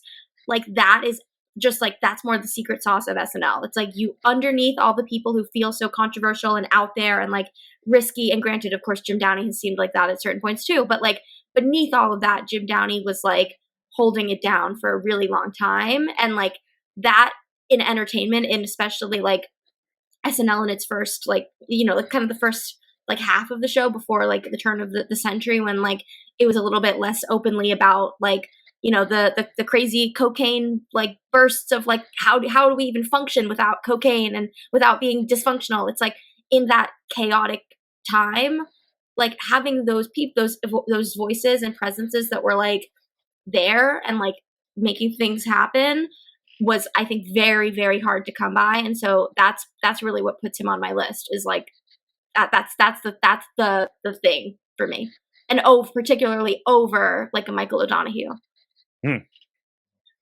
Yeah, that's interesting. I mean, I think for me, I actually would agree with that take, Nicole. I think Jim Downeys are very hard to find. I think that at least in his prime, for sure, that's what SNL would love to be. I think it is the pinnacle of the writing on Saturday Night Live, is what Jim Downey could do with the show, both political and non-political. I mean, when I grew up and I was watching the show, I mean, Jim Downey was the This Week on C-SPAN guy, but I ended up learning a lot more about him, through my rewatch and understanding. Again, that voice. Yeah. Yeah, and there was nothing like it. And I think that, I think every single writer on the show looks at Jim Downey as the pinnacle of a writer on the show, the same way that every single host on the show looks at Steve Martin as the pinnacle of hosts. So I think that, as the first ballot, we want to vote in, leaders of each of these categories. And I think that for me, Jim Downey would be like top of the list of the writing category. Yeah, I no argument for me. Well, good. So it's only Bill. Yeah. What's wrong with you, Bill? This was a stunner. Yeah, that was shocking. Very shocked. Got to mix it up a little bit. So now this is why I'm nominating Hoobastank.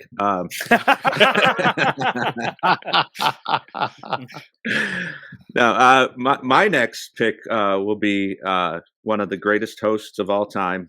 Just a slight tick underneath Steve Martin and Buck Henry. Hosted 11 seasons in a row.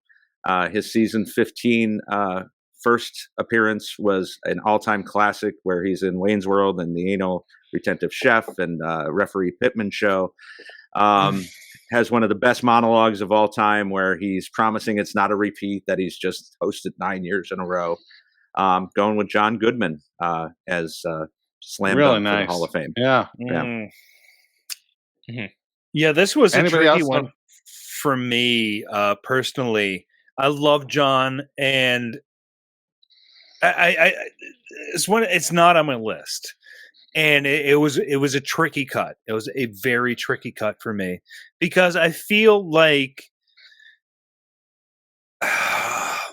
there is a sense like Jon is one of those hosts that they bring in they would bring in every year, and then they would kind of run through stuff that got cut from previous episodes. And Jon would, and obviously there'd be stuff written for Jon specifically, of course. But it did seem like they were very sturdy, trusty episodes that were never the best of the season. But Jon was always there, always game. And, I felt a bit of sadness when I deleted him from my list. And I was like, in the grand scheme of things, his episodes simply just don't, when you get granular with them, they don't hold up as much. But his persistence is what sticks out in your mind. And you can most definitely make a best of John Goodman, on SNL. But if you just sit down and watch a specific episode, you might not find an hour and a half of the best of John Goodman or SNL. So it was a tricky cut, but I do still agree with you.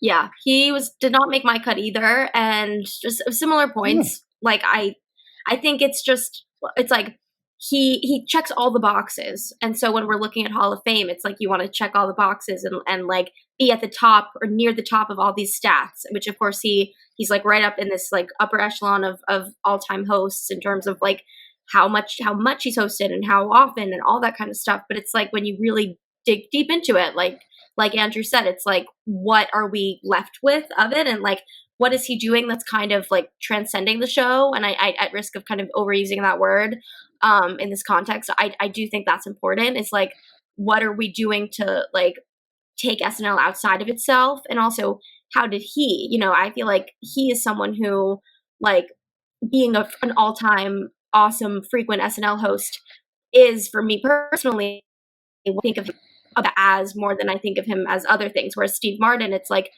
oh my gosh, amazing, frequent, all across the board SNL host, and the like TV dad of my childhood, and the star of a million movies, and like doing this thing with Selena Gomez right now. Like, so I just think there's like, and I know my approach to this is kind of, I think, a little bit more like external and like outside of SNL, but I do think that's important when you talk about a Hall of Fame. It's what are the implications outside of the hall itself? Like, how is the institution impacting the rest of the world because of that person's inclusion and involvement with the institution? It's like how I think of it a little. I would argue that at the early 90s, especially, I mean, he was a huge movie star. Yeah, I know. Yeah. So, and then of course Roseanne. So right, yeah. And but I get I what you're saying. just like, but when I Steve think Martin covers a larger swath. Right. I get what you're saying. It's like when you put him, I think I'm being harsh on him because it's when you put him against like Steve Martin or even frankly Alec Baldwin, like when you compare him to the people that he ranks close to in terms of like how often he's hosted, or obviously Tom Hanks, another one, like when you put him in that category, he pales in comparison in terms of like the things that he's done in recent years that people can know and think about and remember. But of course, when you compare him to like an average SNL host, like he's done a lot of great things. So that's why I think he's like at this juncture where I'm just like inherently going to be hard on him. And that's just like the matter of, we don't have, 20 spots. We have 15 maximum. He's definitely on my list.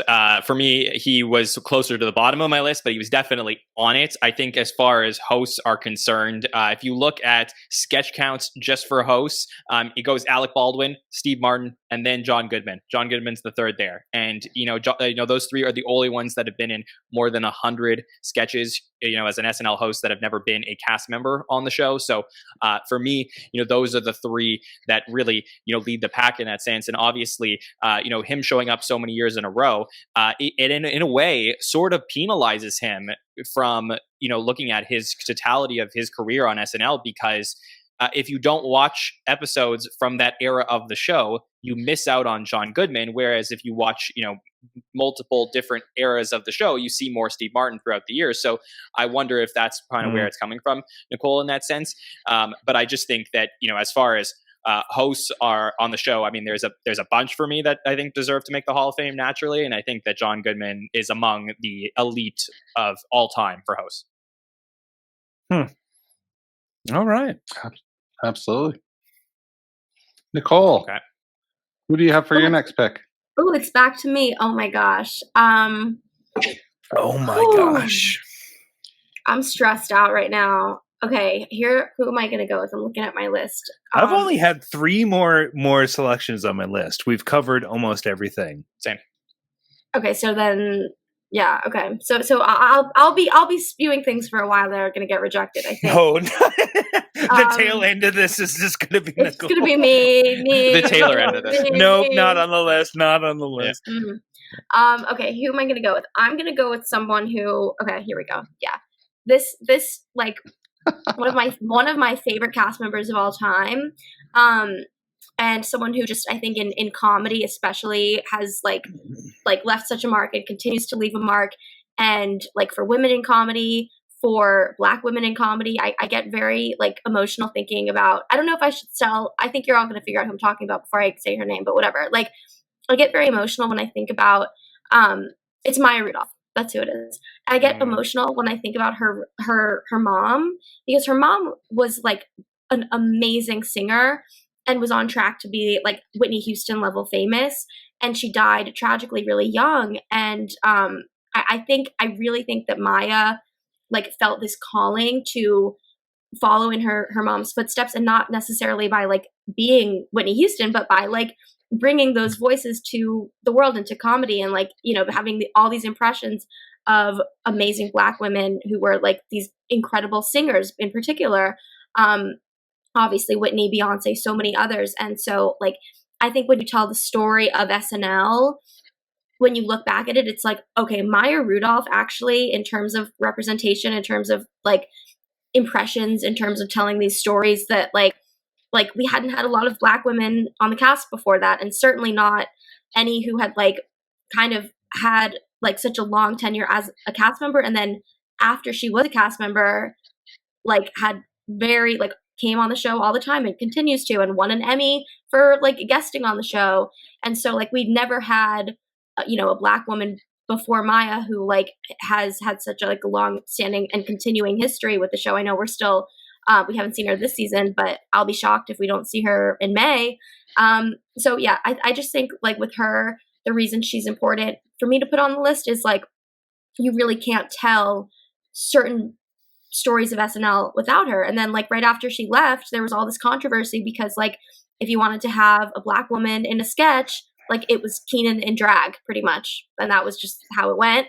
And it's like, after that happened, it was just like, it shouldn't have to be like that. Like, of course, Kenan should do drag if he wants to, but like, it shouldn't be that if we want to represent Black women, that it has to be Kenan in drag. So, and in addition to like the representation element, I just like, I love everything she does. Every like arc, and this is outside of SNL, but every arc she's ever had on a sitcom or anything, like she just brings 110%, and she adds so much to everything. Every sketch on SNL she did, like everything. And I also think a lot of what she did, not everything, but more than most cast members, I think a lot of her work like really does stand the test of time. And when you look back, I know we were just talking about the Jake Gyllenhaal episode. There were a few things there a little questionable, but I do think like anytime I look back at old Maya stuff, I'm like I would want to see this today.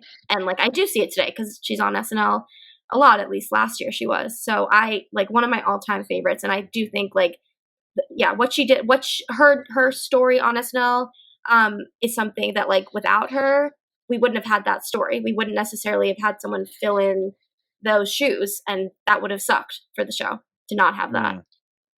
Yeah, I look. I love Maya Rudolph. I mean, she crossed into an era that I think was like really important for the show, what we call like our third golden era. And she was really the first person to leave from that group at a certain point. And But she's not on my ballot, and the reason that she's not on my ballot is because though statistically, and like I said, I look at these things a little bit more in that sense. She is in the top 20 all time in sketch appearances among cast members. I do think that she's played a lot of important roles. I think she's what I would compare in a sports analogy to, somebody who hits a lot of home runs but also strikes out a lot. I think that the consistency isn't always there for a Maya Rudolph, despite the fact that she has incredible pipes.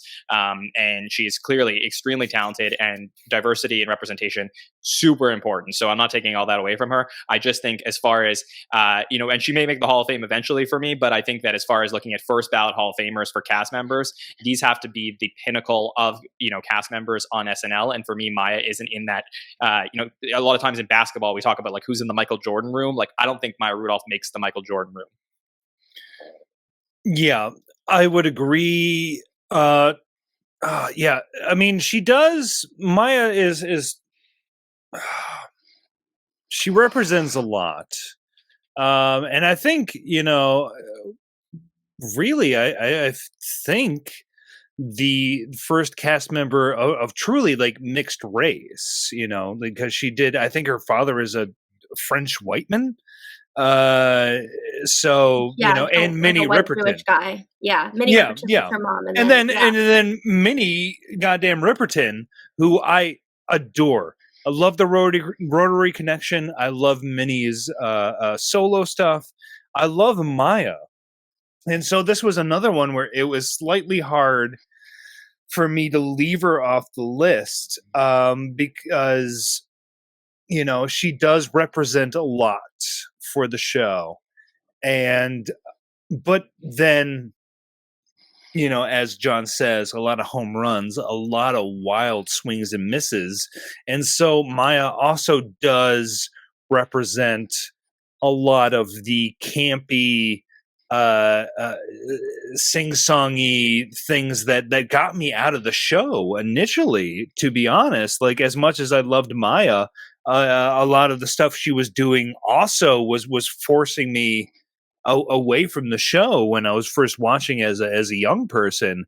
And so it's like I've had a push and pull the entire time with her, because I do love her. I do love her work, but then she'll go into realms that I just can't follow her down.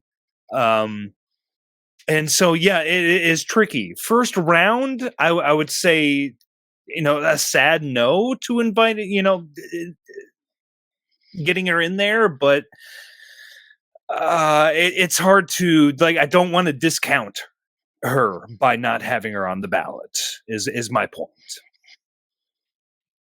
Yeah, I love Nicole's arguments. And I think that it's very important, the representation that she brought to the show at a time where there was no representation on either side. Before Kenan, there were years without an African-American male on the show. Tim Meadows. Well, you still had Tim. Yeah, you had Tim for like nearly a decade. Tracy Morgan. Yeah. Mm-hmm. Right. Okay. Okay. Fair. But again, like you said, Tracy or Kenan have to throw a dress on because there wasn't a woman. But yeah, before Maya, I think you basically had Ellen Cleghorn and Denitra Vance. Yeah. Yeah. So it had been a while for a black or mixed race female on the show, for sure. Right. But part of what I was looking at, especially for cast members, is how much can I remember of what they did? And obviously her impressions, Beyonce and Oprah and Whitney, beyond Bronx Beat and Wake Up Wakefield, I draw a blank without really, now if I went back and watched them, I'd go, oh, of course I remember this or I remember that, but there's not enough there for an inaugural ballot. So that's why she's not on mine. Gets stung by the whole first ballot thing, Maya Rudolph. But I think she'll be in the Hall of Fame at some point. But I think there are, certain. If she doesn't make it, I will just be warned. Like, if there's a trespasser, you know who it is. If Maya doesn't make it soon. Got it. So where are we at here in our list? Is it back to you, John? Yeah, I think it's back to John. Yeah, it is back to me, and I'm surprised nobody brought these guys up before because or maybe you're just saving it for me because I have to talk about the Lonely Island. I mean, I did a whole show with Jamie about the Lonely Island. I dare anybody to explain to me why they wouldn't make the Hall of Fame.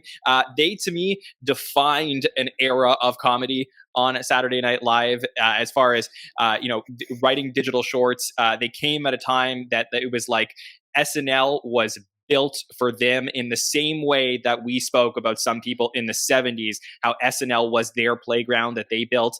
The Lonely Island took this, started in 2005 and built these digital shorts. And, I cannot explain how much of an impact they had on me and my generation in terms of posting those shorts on YouTube, going around driving everywhere, listening to the songs between, Mother Lover, Dick in a Box, I Just Had Sex. Like there was just countless ones that we would, be going nuts to, making our own versions of these music videos. And really for me, I honestly believe that there is some type of correlation between obviously the growth of YouTube, like a platform that we're speaking to you on right now, from the Lonely Island to YouTube to eventually Reels and stories and Instagram, like all the stuff on social media to eventually TikToks. I mean, I think you can follow the trend going all the way back to the Lonely Island and the shorts that they were creating on the show. I think not only did they change comedy inside of SNL, but they affected everything outside of it as well. To me, they are as close to modern day first ballot Hall of Famers as you would find on the show. So, I mean, I could talk for obviously hours about them, and I'll leave it there. No, go ahead. Talk for hours. I think that's enough. I think we'll be talking for hours in general, so that's enough. A gift real special. Yeah. We are going on nearly 2 hours here. You lied to me, Jamie. You said this would be 1 hour. Yeah, I'm clearly bad at math as well as the alphabet. I will agree. I have Lonely Island as number 9, just above Franken and Davis on my list, because they are indeed another one of that archetype of writers / performers that are carving their own chunk out of the show. And again, that has been a part of the show from the very beginning with Franken and Davis. And the whole time that Lonely Island was happening, that was when I was on my hardest out with SNL. Like I dipped out around 2004, 2005, didn't return until like 2013 or whatever. So it was nearly a decade. I missed that whole era. Wow. I basically missed that whole era. But what would get back to me not paying any attention to what SNL was doing anymore, it was Lonely Island stuff. And that was it. That was the only stuff that was reaching my ears. And so they definitely have to be within the first ballot just for that. Of like, I could not care less about SNL in that period. Yet that was the one thing I could not avoid. And that says, so much about their cultural, just how much they were seeping into the pop culture at that point. And, generally when I went back, I would say that, the Lonely Island is pretty 50-50. In terms of their hit and miss ratio. It's like SNL. Basically, they have a lot of hits, they have a lot of misses. But I can't deny that for that time period, that era, they were probably the biggest thing going, for better or for worse. And so, yes, number 9 on my list is indeed The Lonely Island. Also, Popstar, Don't Stop Stopping. Never Stop, Never Full name Stopping. of it. Never Stop, Never Stopping. Still probably the funniest movie I've seen in the last decade. Or That's whatever. insane. There's yet to be a That's insane. a comedy film. A comedy film hasn't yet to beat that for me so far. So there's also that. Andrew Dick's autobiography is Never Stop, Never Stalking. What?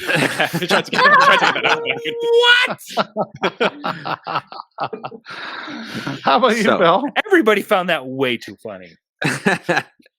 2 hours. Okay, Bill. I do have them on my list. They are number 7 for me. How could I not have them on my list when we did an entire superfan takeover about all of their greatest hits? Not only the YouTube angle, but the fact that pre-tapes on SNL were dying a slow death.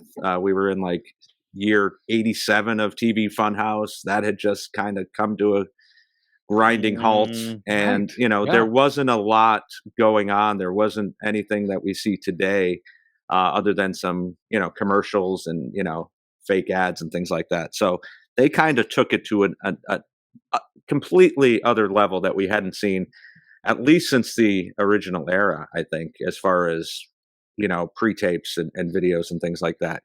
And the fact, it was so catchy. It was so easily accessible in a time when things weren't so easily accessible, so to be able to go on YouTube the next day and show it to your friends or, watch it 100 times made a huge difference in the show. So yeah, not only for writers, but contributors. It's such a big part of the history of this show. So number 7 for me. Yeah. I also on my list for sure. I do have a few like caveats because I feel like it's so easy to just say like, of course they're in. If any more modern era anyone will be in, it's them.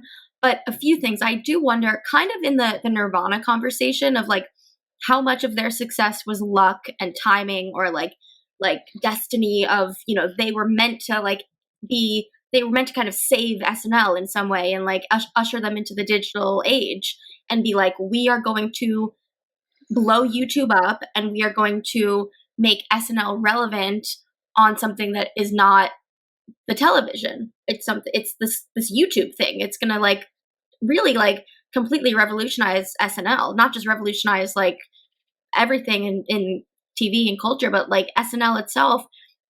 Like I don't know what SNL would be doing if it didn't have YouTube, especially before like full sketches were posted on like Instagram and Twitter.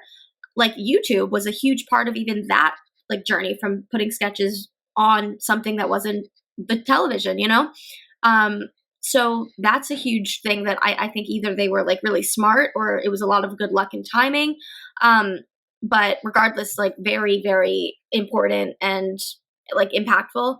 The other thing is for them to have been so relevant and amazing and doing all these things that everybody was talking about and like in classrooms, everyone would come to school and be like doing the songs and everything, but also in this like golden age of SNL that was kind of operating independently of the digital shorts. It's like Andy was in some of the things that you would reference as like all the golden age stuff outside of the Lonely Island, but like it really is its own thing. Like you could even call it a golden age without the Lonely Island. And you could also say that the Lonely Island's time was a golden age, even if like all the other variables were different, all the other cast members and all their contributions were different. So it's like for those two things to coexist and to be interwoven together is very interesting. So definitely in for me. Here's an offshoot question. Does Andy get in on his own outside of Lonely Island as well? Me? Absolutely. Yes. Yeah, he does. Not first ballot for me, but he does get in. Yeah. Yeah.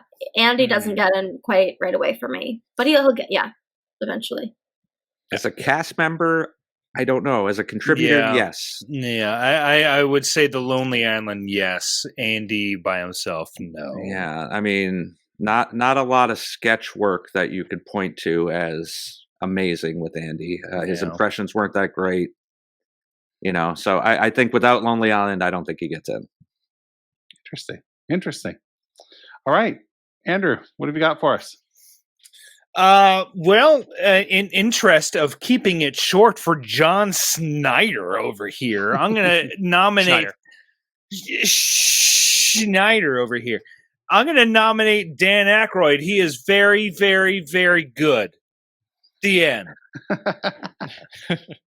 No, my nomination, Dan Ackroyd. My goodness, we've been talking about archetypes that the first era of the show would build. Your Jim Downeys, your Michael O'Donoghues, your Franken and Davises. Dan Ackroyd is your idiosyncratic weirdo. Kyle Mooney's of sorts, or your Mike Myers, a very specific voice, a very specific way at running at things. Dan Aykroyd was all of those things, and also was able to do his own stuff, but then had the pairing with, honestly, you really don't see the pairing of him and Belushi on the show that often. Like in sketch work on SNL, you really don't see Belushi and Ackroyd together, but the film work from there on out would kind of bear that out a little bit, and just their friendship. But I feel like Dan Aykroyd is the prototypical, lovable weirdo that the show would always need 47 years down the road. And so no doubt for me, Dan Aykroyd, first ballot, absolutely 100% in there. Like, and just his writing, you can, as soon as the sketch starts, you can go, oh yeah, this is a Dan Aykroyd sketch. You know it instantly, for better or for worse. And I think that is, that's a unique thing. Some writers, some performers are able to adapt and do different things. And you go, oh, I didn't expect them to have put that up, have worked on that. But Dan Aykroyd, instantly what he has worked on. And I just love him. I love Dan, one of the best. So absolutely on the ballot. Number 6 for me. Andrew, you ignorant slut. No, I'm with you on this. You can't have a Hall of Fame without Dan Aykroyd. The original glue. Yes. Belushi was going crazy and Billy was doing his own thing. He or was, Jane. I feel that Jane also can be called the original glued, because she did stay all the way through to the point where you would need a glue in season 5. So but one of the best ad men of all time, between the Bassomatic and the Mouse Palace. Great impressionist. Love his Tom Schneider. One of my favorite impressions of all time. Impersonated 3 presidents too. I mean, he is just amazing, and I dare you to watch an Ackroyd sketch and not laugh even today. So has he got the most famous one-off sketch of all time? Which one? I'm thinking Fred Garvin, male prostitute. Oh, they did that twice. I was about to say, I think they might have brought that back. I think it was only one time. I think it's only one. Only one. Okay. Yeah, with John? Kidder. Yeah. I will give SNL credit if they you might be right. Did that you might be right. Yeah. Well, he's not on my list, and it's not that I really wanted to make this decision, but decisions are having to be made, and I think it is that, like, I don't think, for example, when you were saying like comparing to like a Kyle Mooney, I don't think that Dan Aykroyd's influence can be seen today, like in a Kyle, the way that, say, like Gilda's influence can be seen in like Kristen Wiig or Sarah Sherman, or many others. So I don't think there's. I personally, I would completely disagree. That's, you can disagree with me, but that's how I feel. Okay.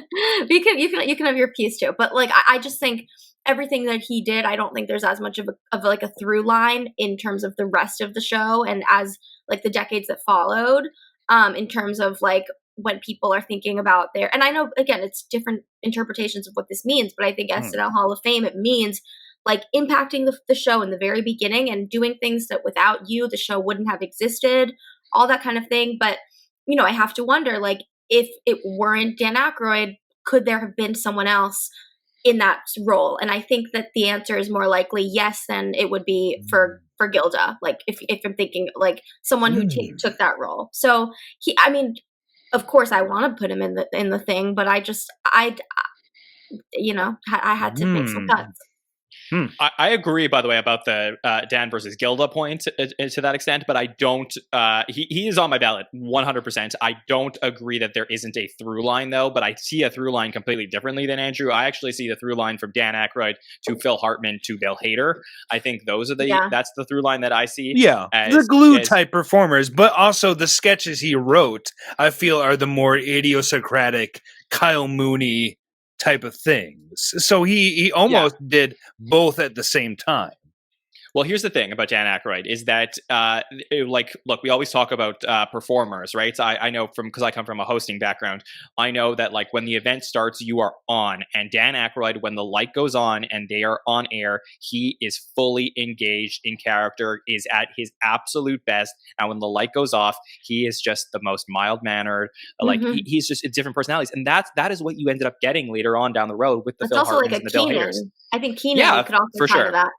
Yeah. For sure, 100%. And to me, I would have a hard time arguing that anybody in the original cast shouldn't be in the Hall of Fame. I think that obviously you can make arguments for Garrett and Lorraine for different reasons, but I think but I think it's really, really tough not to put any of the original cast in the Hall of Fame. I just think that they set the standard for what the show should be. Obviously, in the case of Dan Ackroyd, beyond just the first 5 years, he comes back many times on the show. He finally hosts. I mean, he was going to host, I think in season 6, he was going to host at one point, and he didn't. And then he ends up coming back. He basically shares an episode with John Goodman, too. Like, they're both basically co-hosts. Yeah. Yeah, for sure. And look, I'll also throw the caveat in. I think his SNL career in terms of spanning the 47 years would be even more storied if John Belushi was still alive, because I think that we would have seen Belushi and Ackroyd many more times on the show together. So I think that is something that you certainly have to think about in these what if scenarios. We talked about Gilda. Gilda almost hosted the show when she got sick. So I really think that this is a no-brainer for me. Wow. Yeah. No brainer. Yeah. I mean, original cast member, that rat-a-tat delivery, so wonderful. I feel that there still has been no other performer like Dan who can just spit rapid fire dialogue. That's right. Like he can. And I think that's why, like, when Eric Idle came onto the show and is like, Dan Ackroyd would totally be a Python member because he can do what I do, which is to scream rapid reams of pages of dialogue. Like Eric and Dan can do. I would just disagree that I think Bill Hader would qualify as well. I think that he would absolutely qualify as far as being able to pull off exactly what Dan did. He just didn't. It just the writing was different at the time. Yeah, I truly do wonder. And, those are the things that Dan would write for himself, though. It's those highly technical, again, you dig into the scripts that Dan writes. And, like, there's a lot of stuff that is, like, he's writing about motorcycles and stuff. And, like, there's that whole sketch where he's talking to Gilda as his daughter. And, she's... eventually realize, the whole last beat of the sketch is she herself does some mechanical joke or whatever, like, you should have done this or whatever. But again, like, Dan just comes at sketch writing and his performances and the whole structure of the thing from a way that I feel almost nobody else in the show's history has done. So that truly does make him unique in my eyes. You very much know an Ackroyd sketch when it happens. Mm-hmm. It sounds very Chinatown. I don't know what's happened to my voice. Throughout this recording, my voice has started to disappear, but that what I said there was so because we're talking so much. Yeah. We have sucked the voice out of you, Jamie, somehow. All right, Bill, you're up with your next pick. Okay, going with another pioneer, someone who kind of blazed a path. She was the first female head writer of the show. Wrote some of the best sketches of the late 90s, and then transitioned into a cast member, which was rare at the time. And then did Weekend Update for 6 years. And obviously became more famous for doing her Sarah Palin impression. I I'm voting for Tina Fey. Easy pick. For me. Yeah, she's in mine too. And I think, I guess if I really had to cut it down, like if I were doing a 10 instead of a 15, I would keep Tina, and I probably would get rid of Maya, even though I would say I'm more of a fan of Maya than Tina. But I think that Tina, like, what they have in common is that, like, coming back and doing that iconic political impression that is like, Yes. where the politician, like, I mean, it's much more true in the Sarah Palin case, but like the politician becomes more iconic because of the impression, and it's this whole unbelievable meta thing.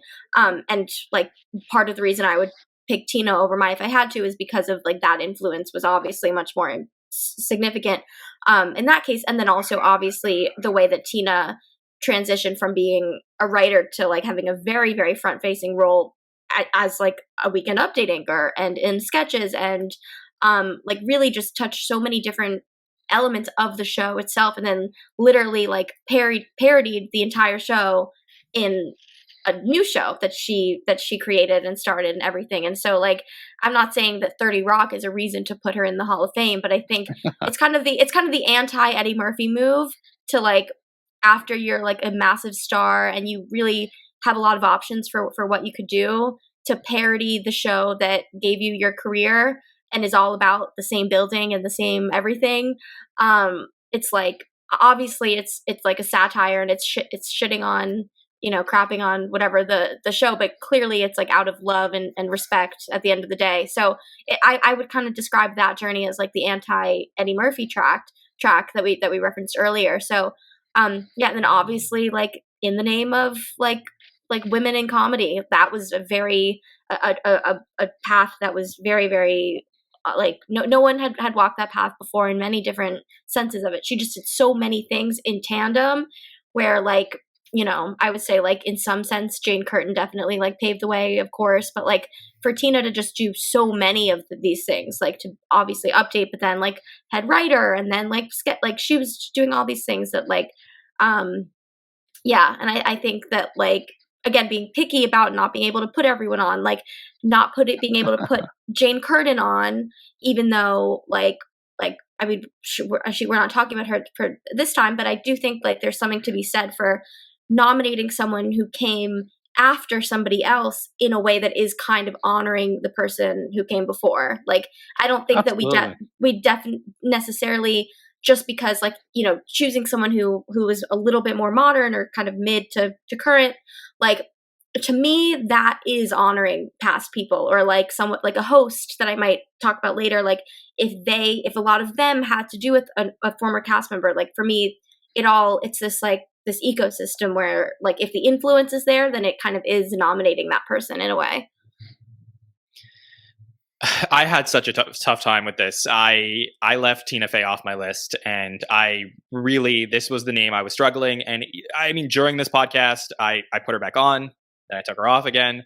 I don't know what the right answer is with Tina. And I think that ultimately what it came down to for me is that I think what she represents in terms of the history of the show, the female head writer, the impact on women at the show, and you know, changing what we talked about earlier with, you know, Gilda about the tropes of, you know, having the three women. I mean, Tina was instrumental in bringing on more women on the show and changing the dynamics of all that behind the scenes. So I think in terms of what she presents, it's very important. But you know, she was, you know, just to clarify for the listeners, I mean, she was nominated in the writing category. She was not necessarily a cast member. So I took writing as my first look at her, and I think that part of my issue is, to me, she does represent, even though I'm really proud of what the show did, she represents a time in the show that I think wasn't very strong, in my opinion, in terms of the qualities of the episodes. It's right after, you know, Will Ferrell, you know, starts to, you know, like wrap up his run on the show. And then there's like, in my opinion, a little bit of like dark days between then and then the start of like the Lonely Island era that we just discussed. And Tina is like largely responsible for a lot of, you know, the writing in that era of the show. And I think that gets masked sometimes when we talk about Tina because of how much she represents, both on Update and as the head writer. But I think if I'm just looking, you know, trying to be completely objective, looking at her SNL career, I don't think she is a first ballot Hall of Famer. And I agree, and I love the flop sweat flying off of John there, trying to say that, because yes, I do agree. Basically, Tina Fey, as much as I do like the sketch output that she had before she was a head writer, I think she did do like you. There's no way you can't say that Tina Fey has written some fantastic sketches, but also she was the head writer during the period where I completely fell out.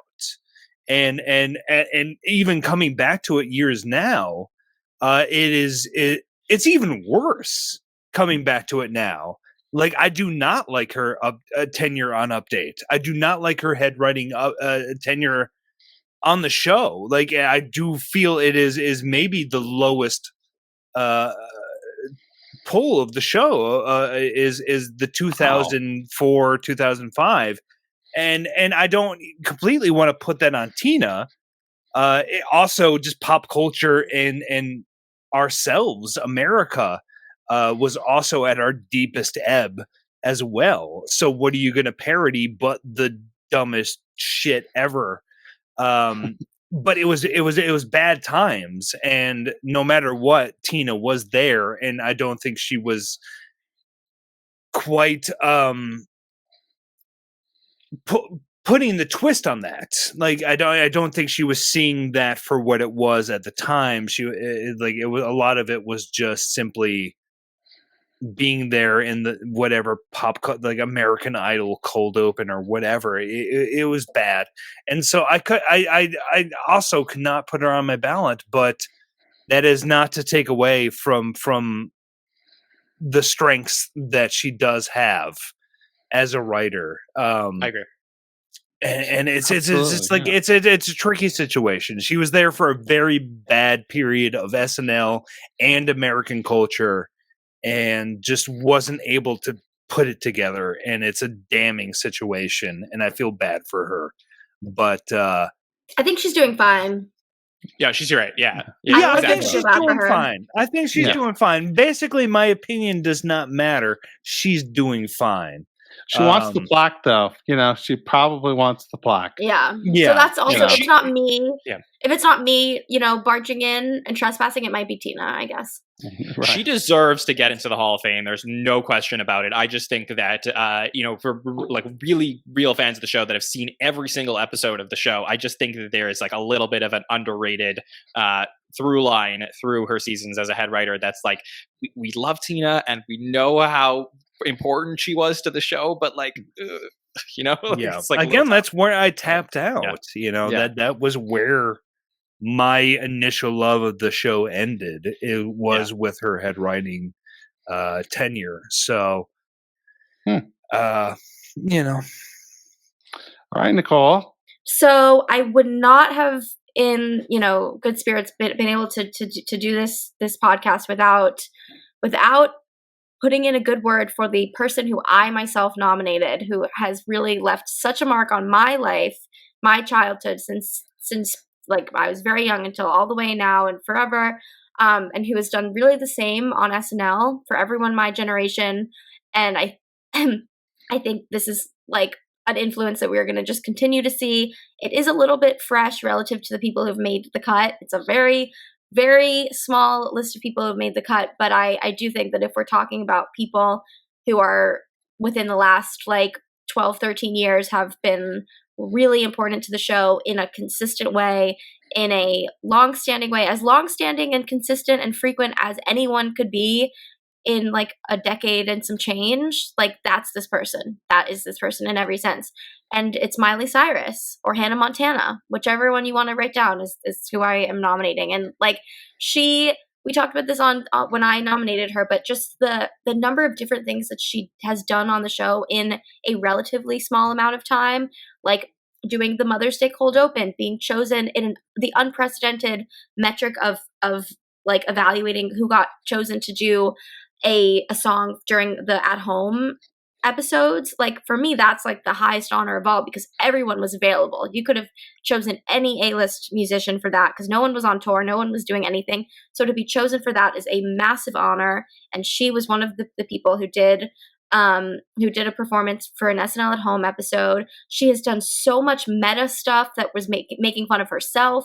I know she's nominated in the musician category, the musical guest category. So it does mostly come back to music. Like when she parodied herself at the VMAs, like iconic. When she had a really, really amazing like recurring sketch about her that she then like what appeared in as someone else, like when she was in the Miley show as Justin Bieber. Like that's the stuff that really makes an SNL Hall of Famer. And I know it's soon to be calling her that, but like truly, if it's anyone who has been there in the last decade, it is her.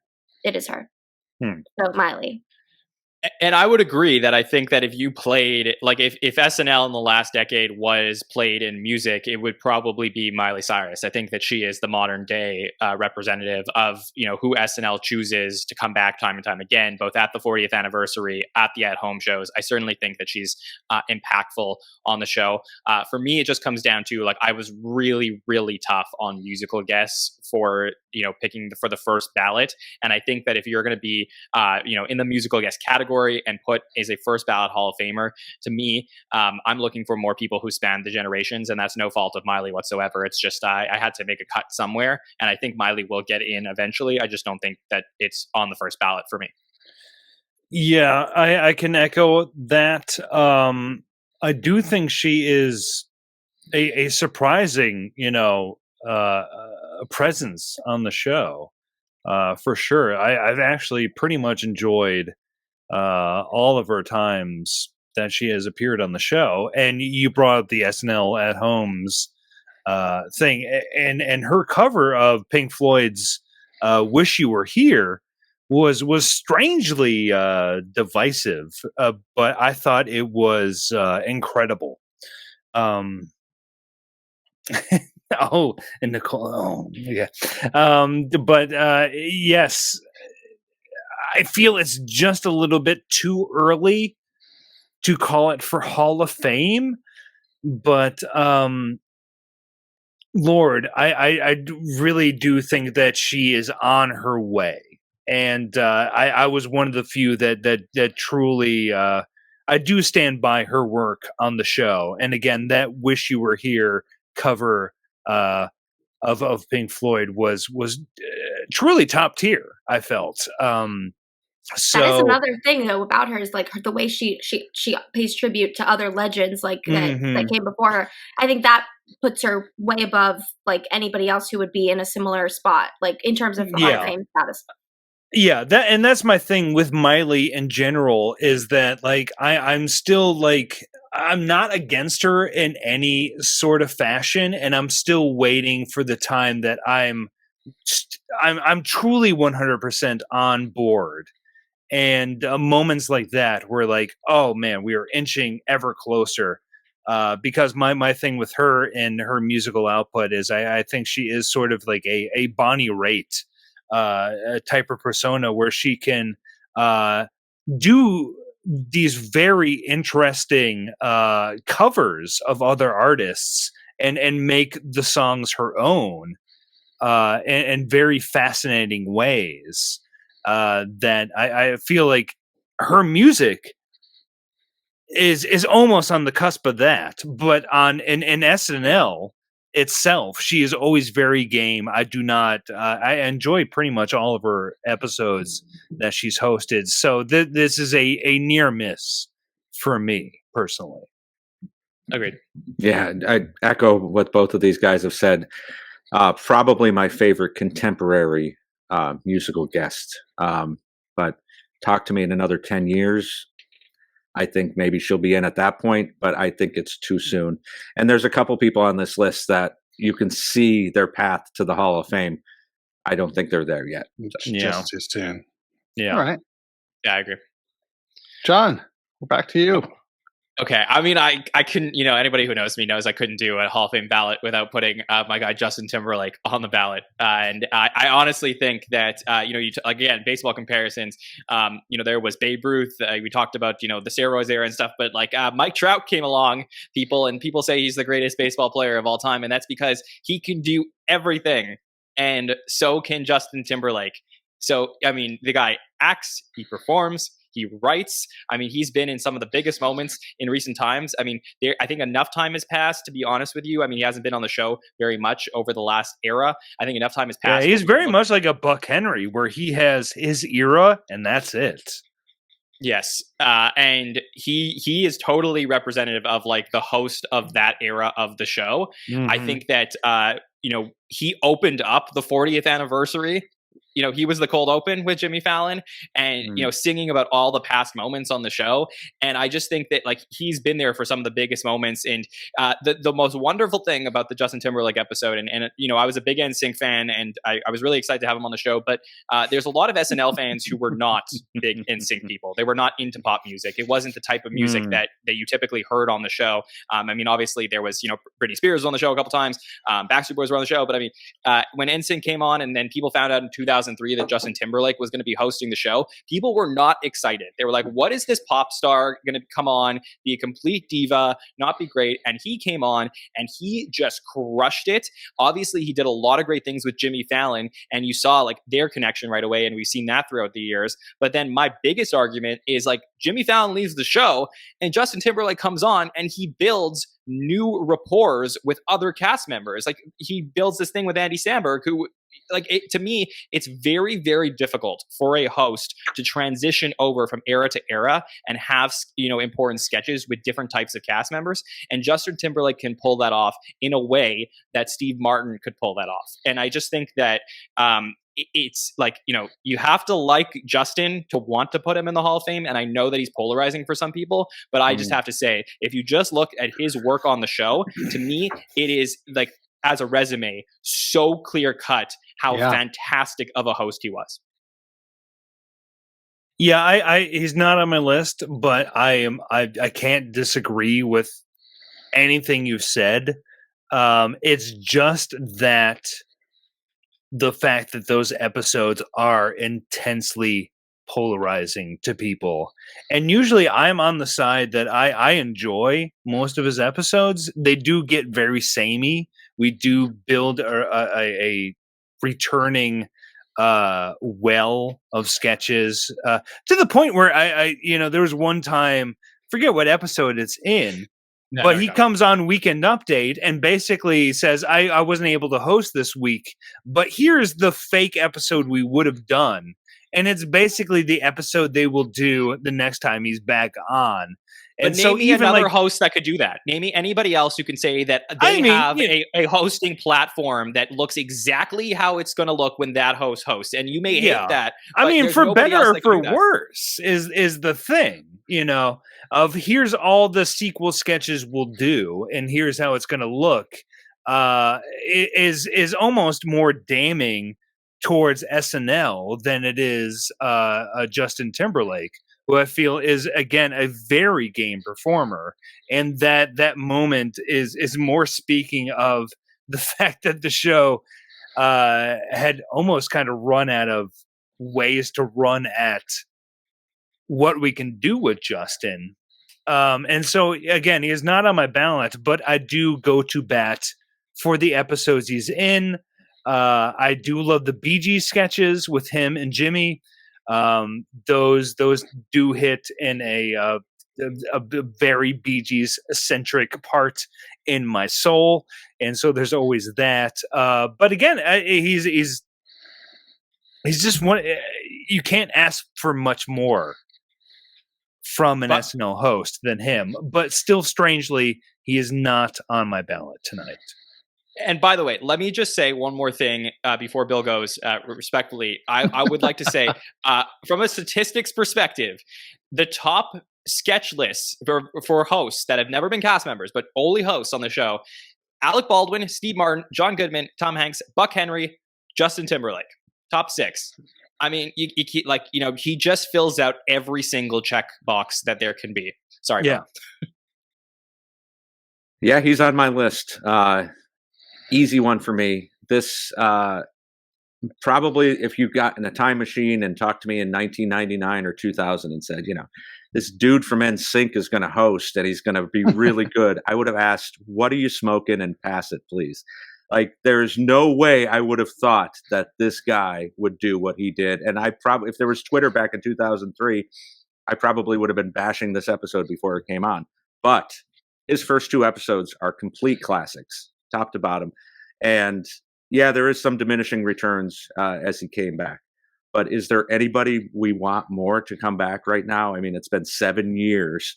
I know you, John. I know you want him back, but I think in general, I think this is one of those guys. This is one of those hosts where you would be so excited to see his name pop up on the cards. I don't know. Me personally, at this point, I feel it is very much like a Buck Henry, where it would almost cheapen it to bring Justin back. Of like, no, his era. It's already been so long.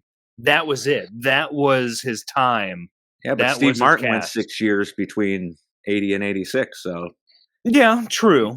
True. Find a way I don't back. know. I don't know if it would completely work. I mean, it would be interesting to see, but I feel the show would then need to lean into coming up with new things for Justin.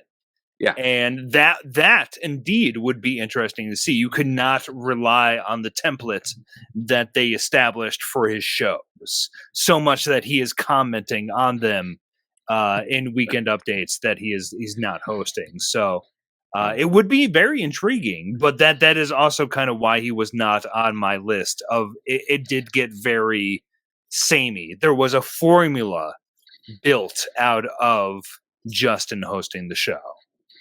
Yeah, he was not on my list. I don't have like anything against him, but he didn't make the cut for me. And I think like when you're saying that he like, I don't know that it's so amazing that once Jimmy Fallon left, he was like all of a sudden he could be buddies with Andy Samberg. Like that's not like a crazy leap, respectfully. So I don't think that really shows versatility to like have one from one of them to the other one.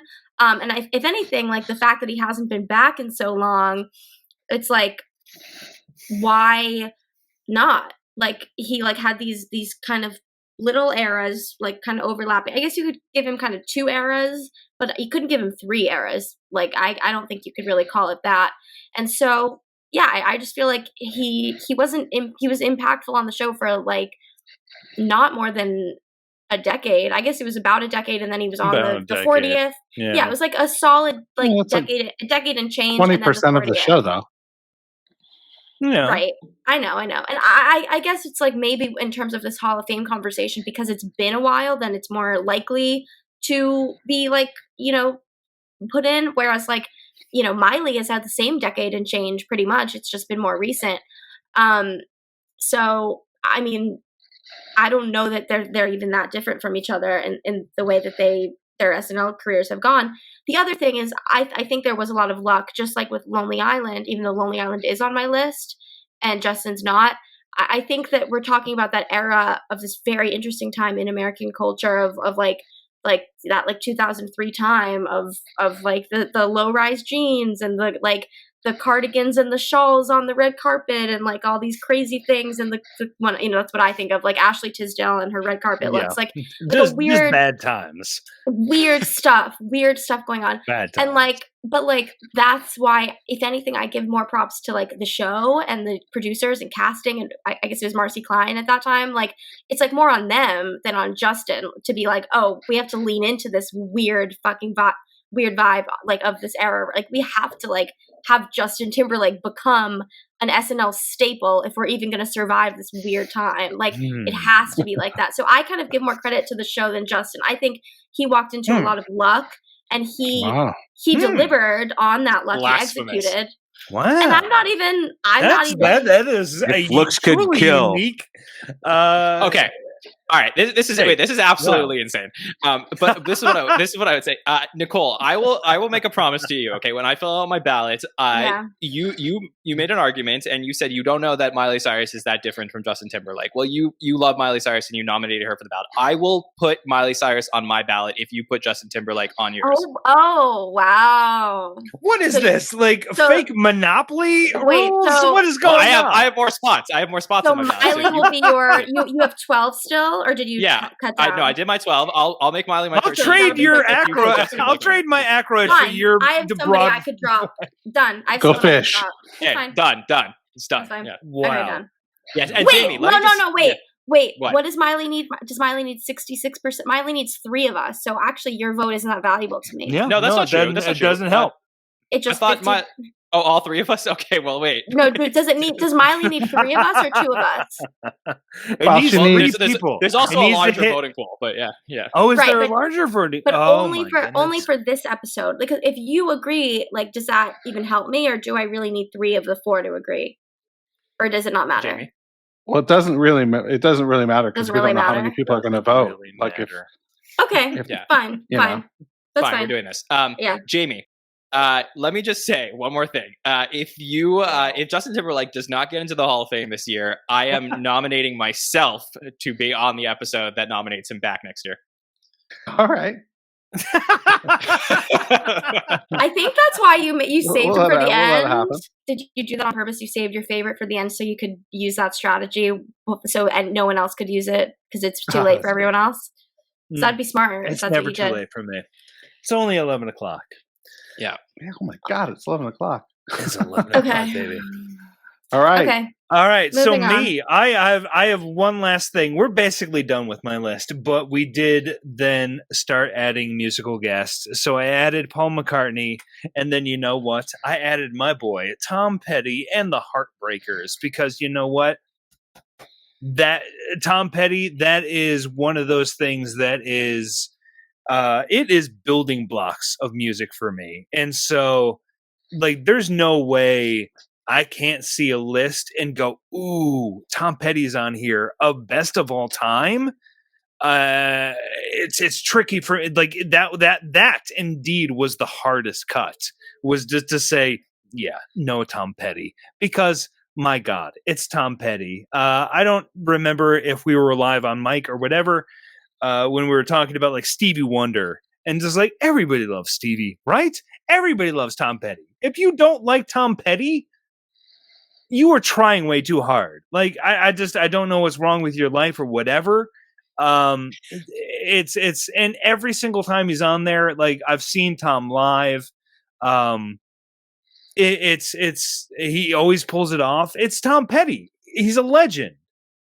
And if I'm going into 12 nominations territory, then yes, absolutely, Tom Petty is on there because, yeah. What am I doing if I don't do that? So yeah, Tom Petty is my final nomination for the night. Tom Petty and the Nice. goddamn Heartbreakers. Yes. Did anybody else have TP and the HBs on their list? Probably not. Probably not. No, They were close. and I mean, eight appearances, appeared with all the big hosts: Martin, Hanks, Goodman, Baldwin, Buck Henry. Yeah, I mean, Tom's had more appearances than Paul McCartney. Yes.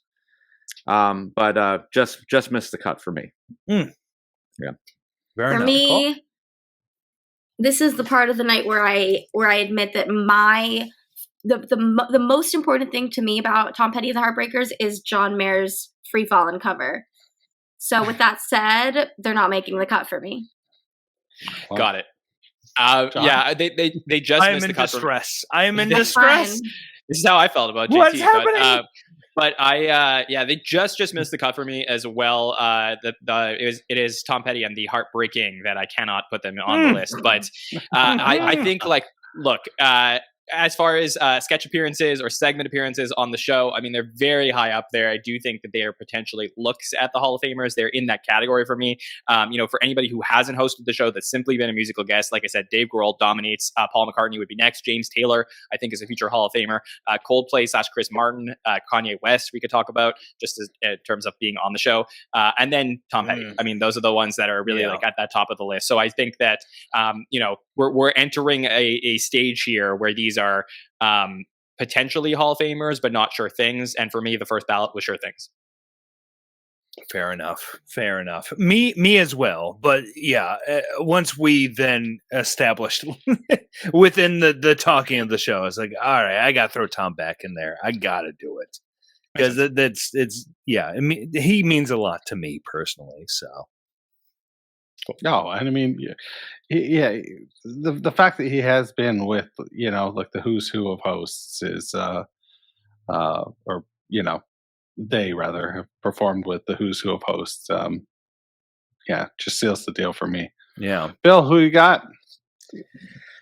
My second last one. I am going with one of my favorite cast members of all time, Chris Farley. Not just Matt Foley. I mean, he did so many great things on the show. Belushi 2.0, if you want to call it that. And even when he was put into the role of impressions, where it was just, we need the fat guy in this sketch. Can you play We needed Dom Tom Arnold. DeLuise or John Madden or Meatloaf? He did well at those too. I mean, he wasn't doing a Dana Carvey type impression, but he took the meat that was on that bone and he ran with it. I would have loved to seen him host in a sober state, or even, 2 or 3 more times just in any state. It's painful to watch his hosting stint, but yeah. Granted, I did rewatch that recently. I don't think it's as bad as people make it out to be. I think the show makes it out to be as bad. I think the show itself paints it as hard, but I mean, there are times where he is off camera and you can hear him breathing very heavily, but yeah, he himself on camera is doing a great job. He's yes. I mean, El Nino and Matt Foley coming back. I think if he had died 2 years later, as opposed to 6 weeks later, it might hold up a little bit better for me. Just knowing how close he is to the end now in retrospect. But anyway, as far as his time on the show, I'm nominating Chris Farley. Did anyone else have Farley on the list? So he is, now that I'm using this as kind of currency to like advance my own desires and things, which I think that Chris Farley would approve of me doing that. He is in my 15. But now I'm like, would he be okay if I took him off? Because if I add JT, I've got a few other people to cut. You know what, Farley? I think you will appreciate this joke and my selfishness, my strategic thinking, and all that kind of stuff. So I'm gonna take him off. He was on my 15, but I mean, Justin Timberlake is just weaseling his way into my 15 now. So. Wow. Yeah. And for me, this was tough. I love Chris Farley as a person. I think that he is one of the best cast members. I think when we did a cast member draft, he was definitely in the first round. I think that you would start an SNL cast with somebody like Chris Farley. I just think that as far as the totality of his SNL career, I think that he doesn't, for me, equate to a first ballot Hall of Famer, especially near the end in the, going into that, fateful season 20. I think that, that's a really tough mark on somebody's SNL career. So, this was tough, but I don't think he's a first ballot Hall of Famer. Yeah, same for me. He was not on my list. It's very weird to say that like Chris Farley is very much a Tina Fey for me, where you can see why they are so important initially, and then the end of the tenure is indicative of very low ebb of the show, and it kind of comes from them. Now, it's hard to say if that's just they're responding to whatever they feel other people are responding to, but it's not the best that they can do. And, I just feel that as many other people do, like, I think like a Bob Odenkirk, I do feel very strongly when like a Bob Odenkirk says like, we missed out on the depth of character and portrayal and honesty of a Chris Farley, too soon. And you don't get that in an SNL where he is just falling down and screaming and go, son of a bitch. That's not the depth of comedic worth that they have. And so that is why I can't, put them on the ballot here, is that SNL was not the best lane for them in the end. In the end, it was more damning than it was helpful. Not for Tina. I would I say don't for think Tina as well. Personally, that is just a personal Okay. opinion. I think it opened up things for her that were like perfect for her. But I see the point Well, about just I Miley. feel like think Chris that's a did good- not have the Tina time afterwards. We may have had that with Chris. Right. Yeah. That we just didn't have. Yeah. Yeah. It's kind of like, it's more of like a Kurt Cobain. Like if he hadn't been in the spotlight, like in this really abrupt way, you have to wonder, like, you know, his life could have been different. It could have been healthier, longer, etc. If he didn't weren't like thrust into the spotlight like that. But yeah, when people like Bill, Bob Odenkirk, and Tim Meadows speak about them on stage in a very personal space with him, you do feel that we did miss something from Chris that we never quite fully got. Yeah, so tough cut, but I did have to cut him. Wow. Yeah. Okay, Nicole.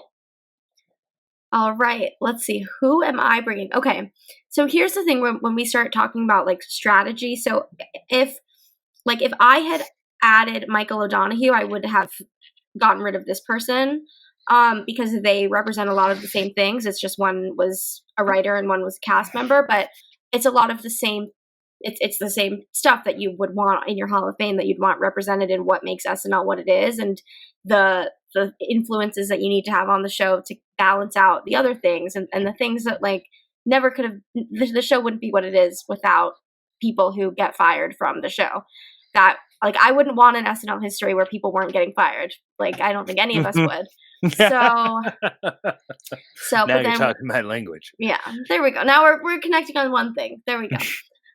There more than one thing. But so with that, so my person who I'm bringing in next is Norm Macdonald, who like those OJ jokes, they hold up in the sense that like they are so funny. Like we would not get anything close to them today. Like I think Michael Che can kind of inch a little bit close to that, but like he's never gonna come near like what Norm Macdonald was doing and like risking so much and just like did not care. He was like, all he wanted to do was just like do what he wanted to do. That was like, he came out there to like do, like honor his own comedic sensibility and like make people laugh and make himself laugh.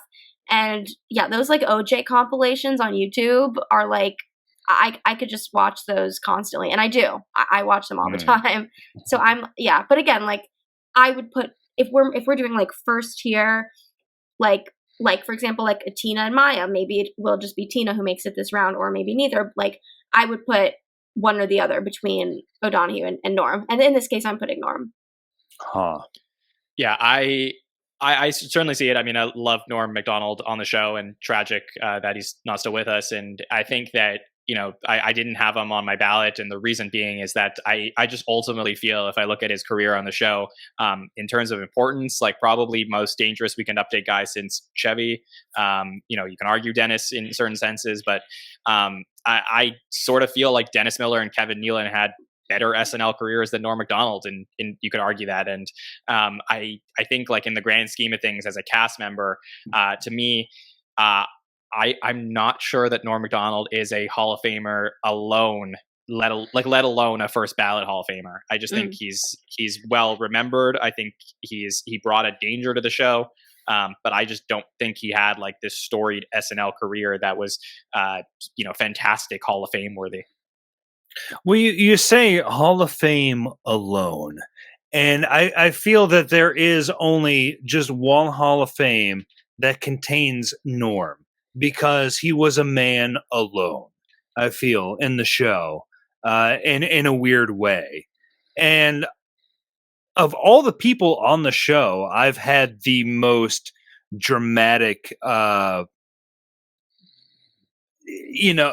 just journey with, and people that have listened to the show where just like, yes, back in the 90s, mid 90s, I loved Norm's Update. I was gutted when he was taken off Update. I followed him into his sitcom roles thereon, and then returning to the show for the podcast and really sort of like breaking down. And again, Norm's working with Jim Downey on his updates. So we're already working with a man that I nominated for the Hall of Fame, Jim Downey. They are working simpatico on these updates, and they die for me. They do not work for me these days. Now, mostly 95% of updates do not work at all. Vintage updates do not work for me at all.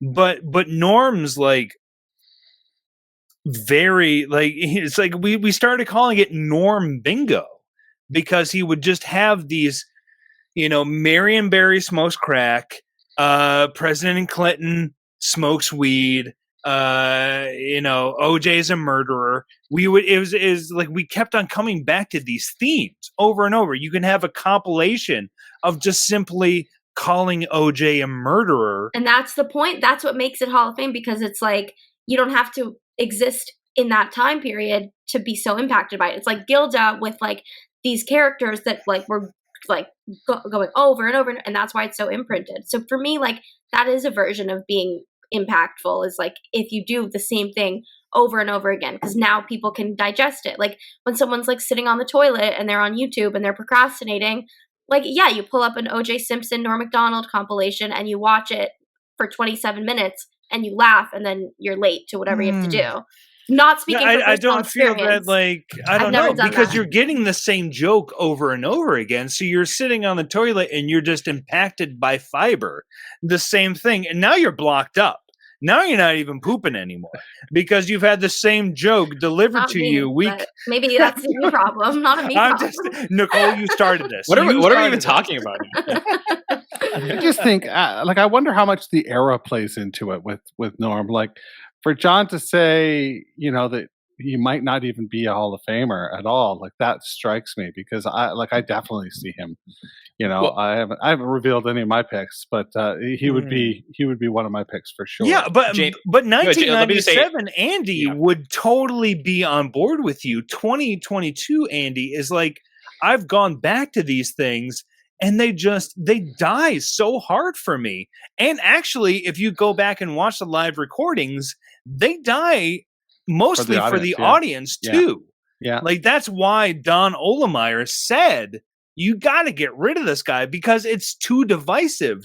This is breaking up the show too hard. You can't have a chunk of sketches and then Norm comes out and just does whatever the hell he wants to do, bomb or whatever, and sit there in amusement of his own bombing or whatever. And people love that. Are we talking about toilet stuff or are we talking about Norm now? Still talking about toilets, John.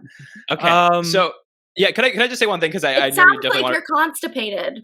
I am. It's been 3 hours. I need to poop.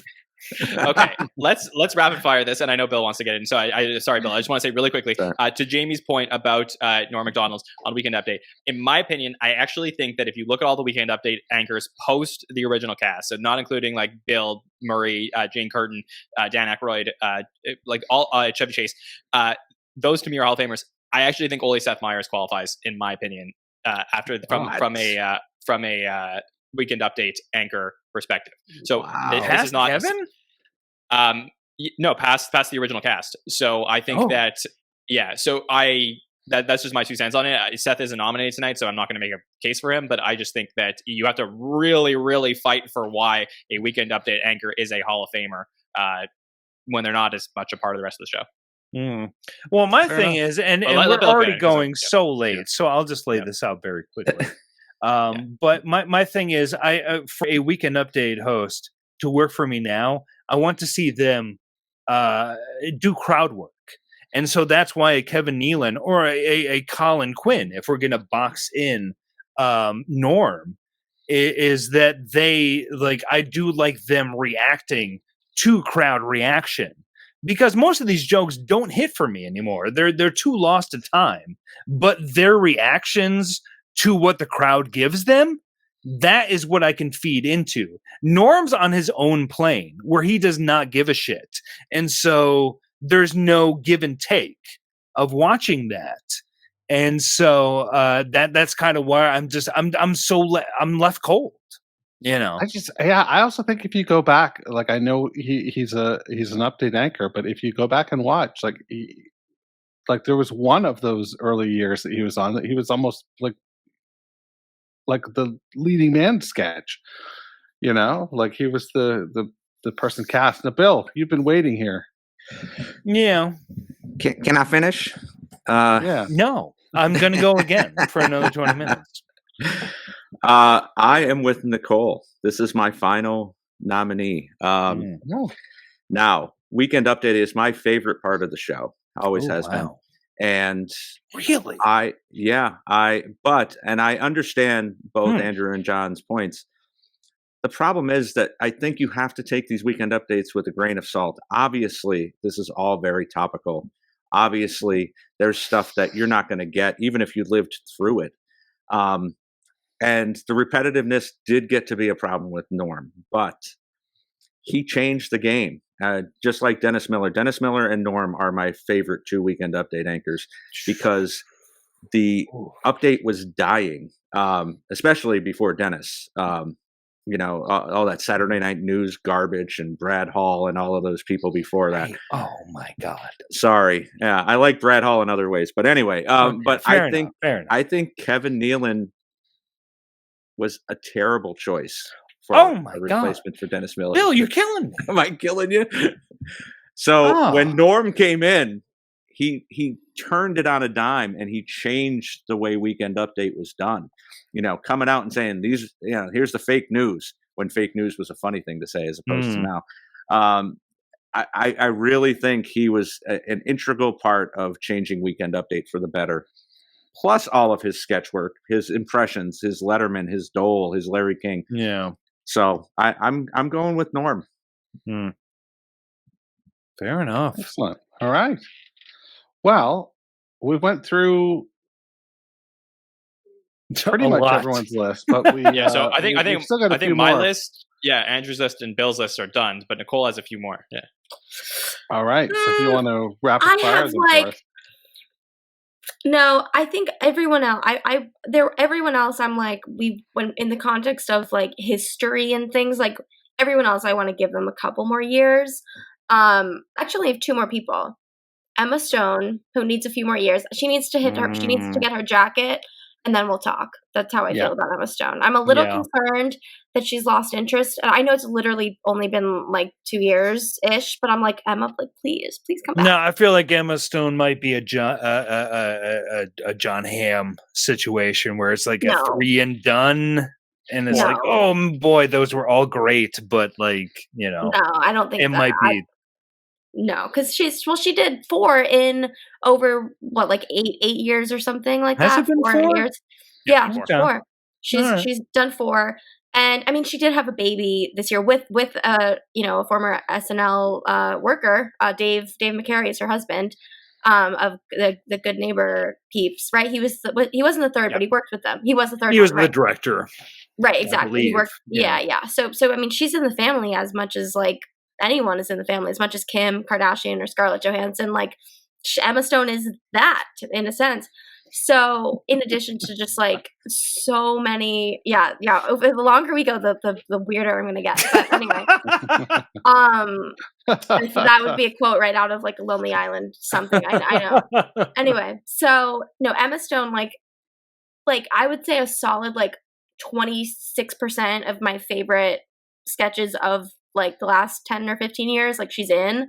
I love her. She's done so much amazing stuff for the show. Clearly like a lifelong fan, like doing, again, we're circling back the Rosanna at the 40th. Like for me, like that kind of cemented her, even though she had that one little flub in it. I feel like that even like made it what it was. Cause she was like, I don't even want to pretend to be as good as Gilda was at this. Like she had that one little screw up in it, and I feel like that's what made it special to me.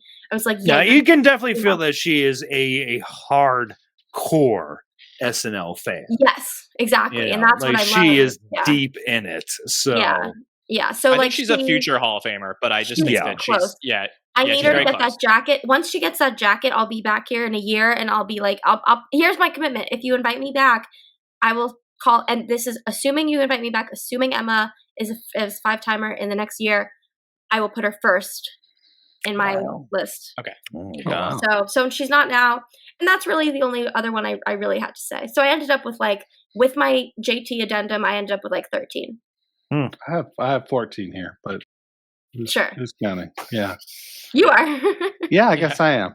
So this is pretty wild. It started. It's pretty wild. It started out very, with consensus throughout, but your lists now, looking at them, they all look pretty different. I am stumped because there's still some major names left off. Like we didn't hear anybody talk about Conan O'Brien. We didn't hear anybody talk about Prince.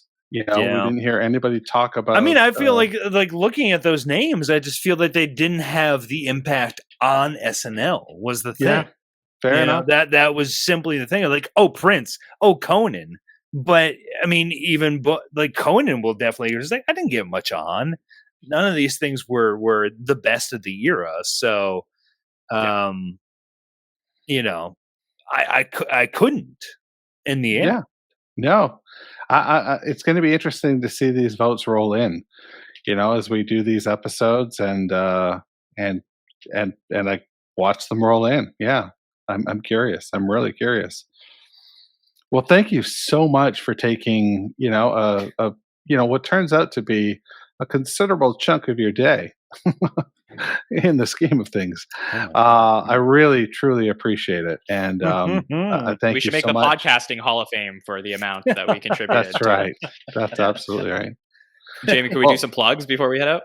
Absolutely. Everybody should plug away. Okay, John, why don't you start? We'll go in our order that we've been going in.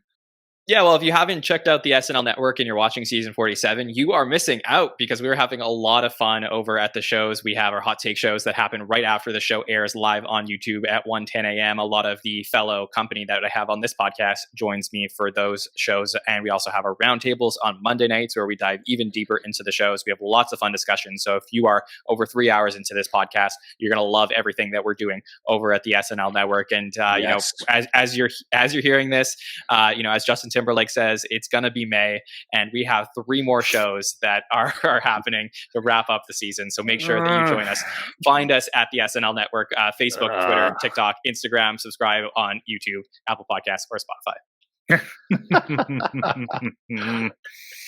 And as for me, you can also sometimes find me on the SNL Network, making John question his choices into what he's doing, which always brings great joy to me. But elsewhere, you can find me at my home, That Week in SNL, where me and my buddy Tim Chicali are discussing vintage episodes of That Week in SNL. What am I saying? God, Lordy jeez, it's so late. But if you have made it this late and you like old school SNL, you might like our show. Please, I'm done talking for the night. Bye now. Bill, go. Well, I think we should make this another hour or so. Let's see what we can do here. Please, no. You can follow me on Instagram or Twitter at BKLove73. And of course, I'm on the SNL Network with these fine people on Superfan podcasts and roundtables and all that fun stuff. So check us out over there. Awesome. Same here. I mean, you can also, in addition, I'll discuss what I do at the SNL Network. You could also go visit my Miley Cyrus episode in the SNL Hall of Fame section of podcasts. And clearly my pick is the best because none of these other people promoted their own picks via the episodes where they talked about it. If they were not on been them. Invited. Oh yeah, Taylor Swift. I forgot. No, just kidding. Oh, we won't even get into it. Okay, well, if anyone has been on it, I was on one. John was on a few, but he didn't advocate for everyone that he talked about. So whatever. But I was on one, and I talked about like my favorite celebrity, Miley Cyrus, who's just deserves to be here. And also on the SNL Network, you can, everything that Jon said, we're doing a lot of fun stuff. I co-host the Hollywood Dish show that we do on Thursdays during SNL weeks in advance of the SNL. So if the SNL is on a Saturday, obviously, any SNL, we're going to be the Thursday prior on Hollywood Dish, and we're talking about everything going on in pop culture. So when I went on my rant about the low-rise jeans, and you're like, well, what are you talking? Like, why? Why is that important? We tell you why that's important on Hollywood Dish. So go listen to that. We give you all the context for things that are super stupid that we love, and we have fun. And then also, yeah, I'm on some hot take shows. I'm all around, and then I do a lot of our social media stuff, and we're always like engaging with everybody in our DMs. So just slide in and talk to us. It's so much fun. And my personal is also at Nicole Rovine on whatever Instagram, Twitter, TikTok, anything. Just like reach out to me. And I'm very online, so I will respond and engage and say hi. Awesome. Well, thank you so much for being so awesome this evening, all of you. We'll do this again in a year. What? I'll talk to you then.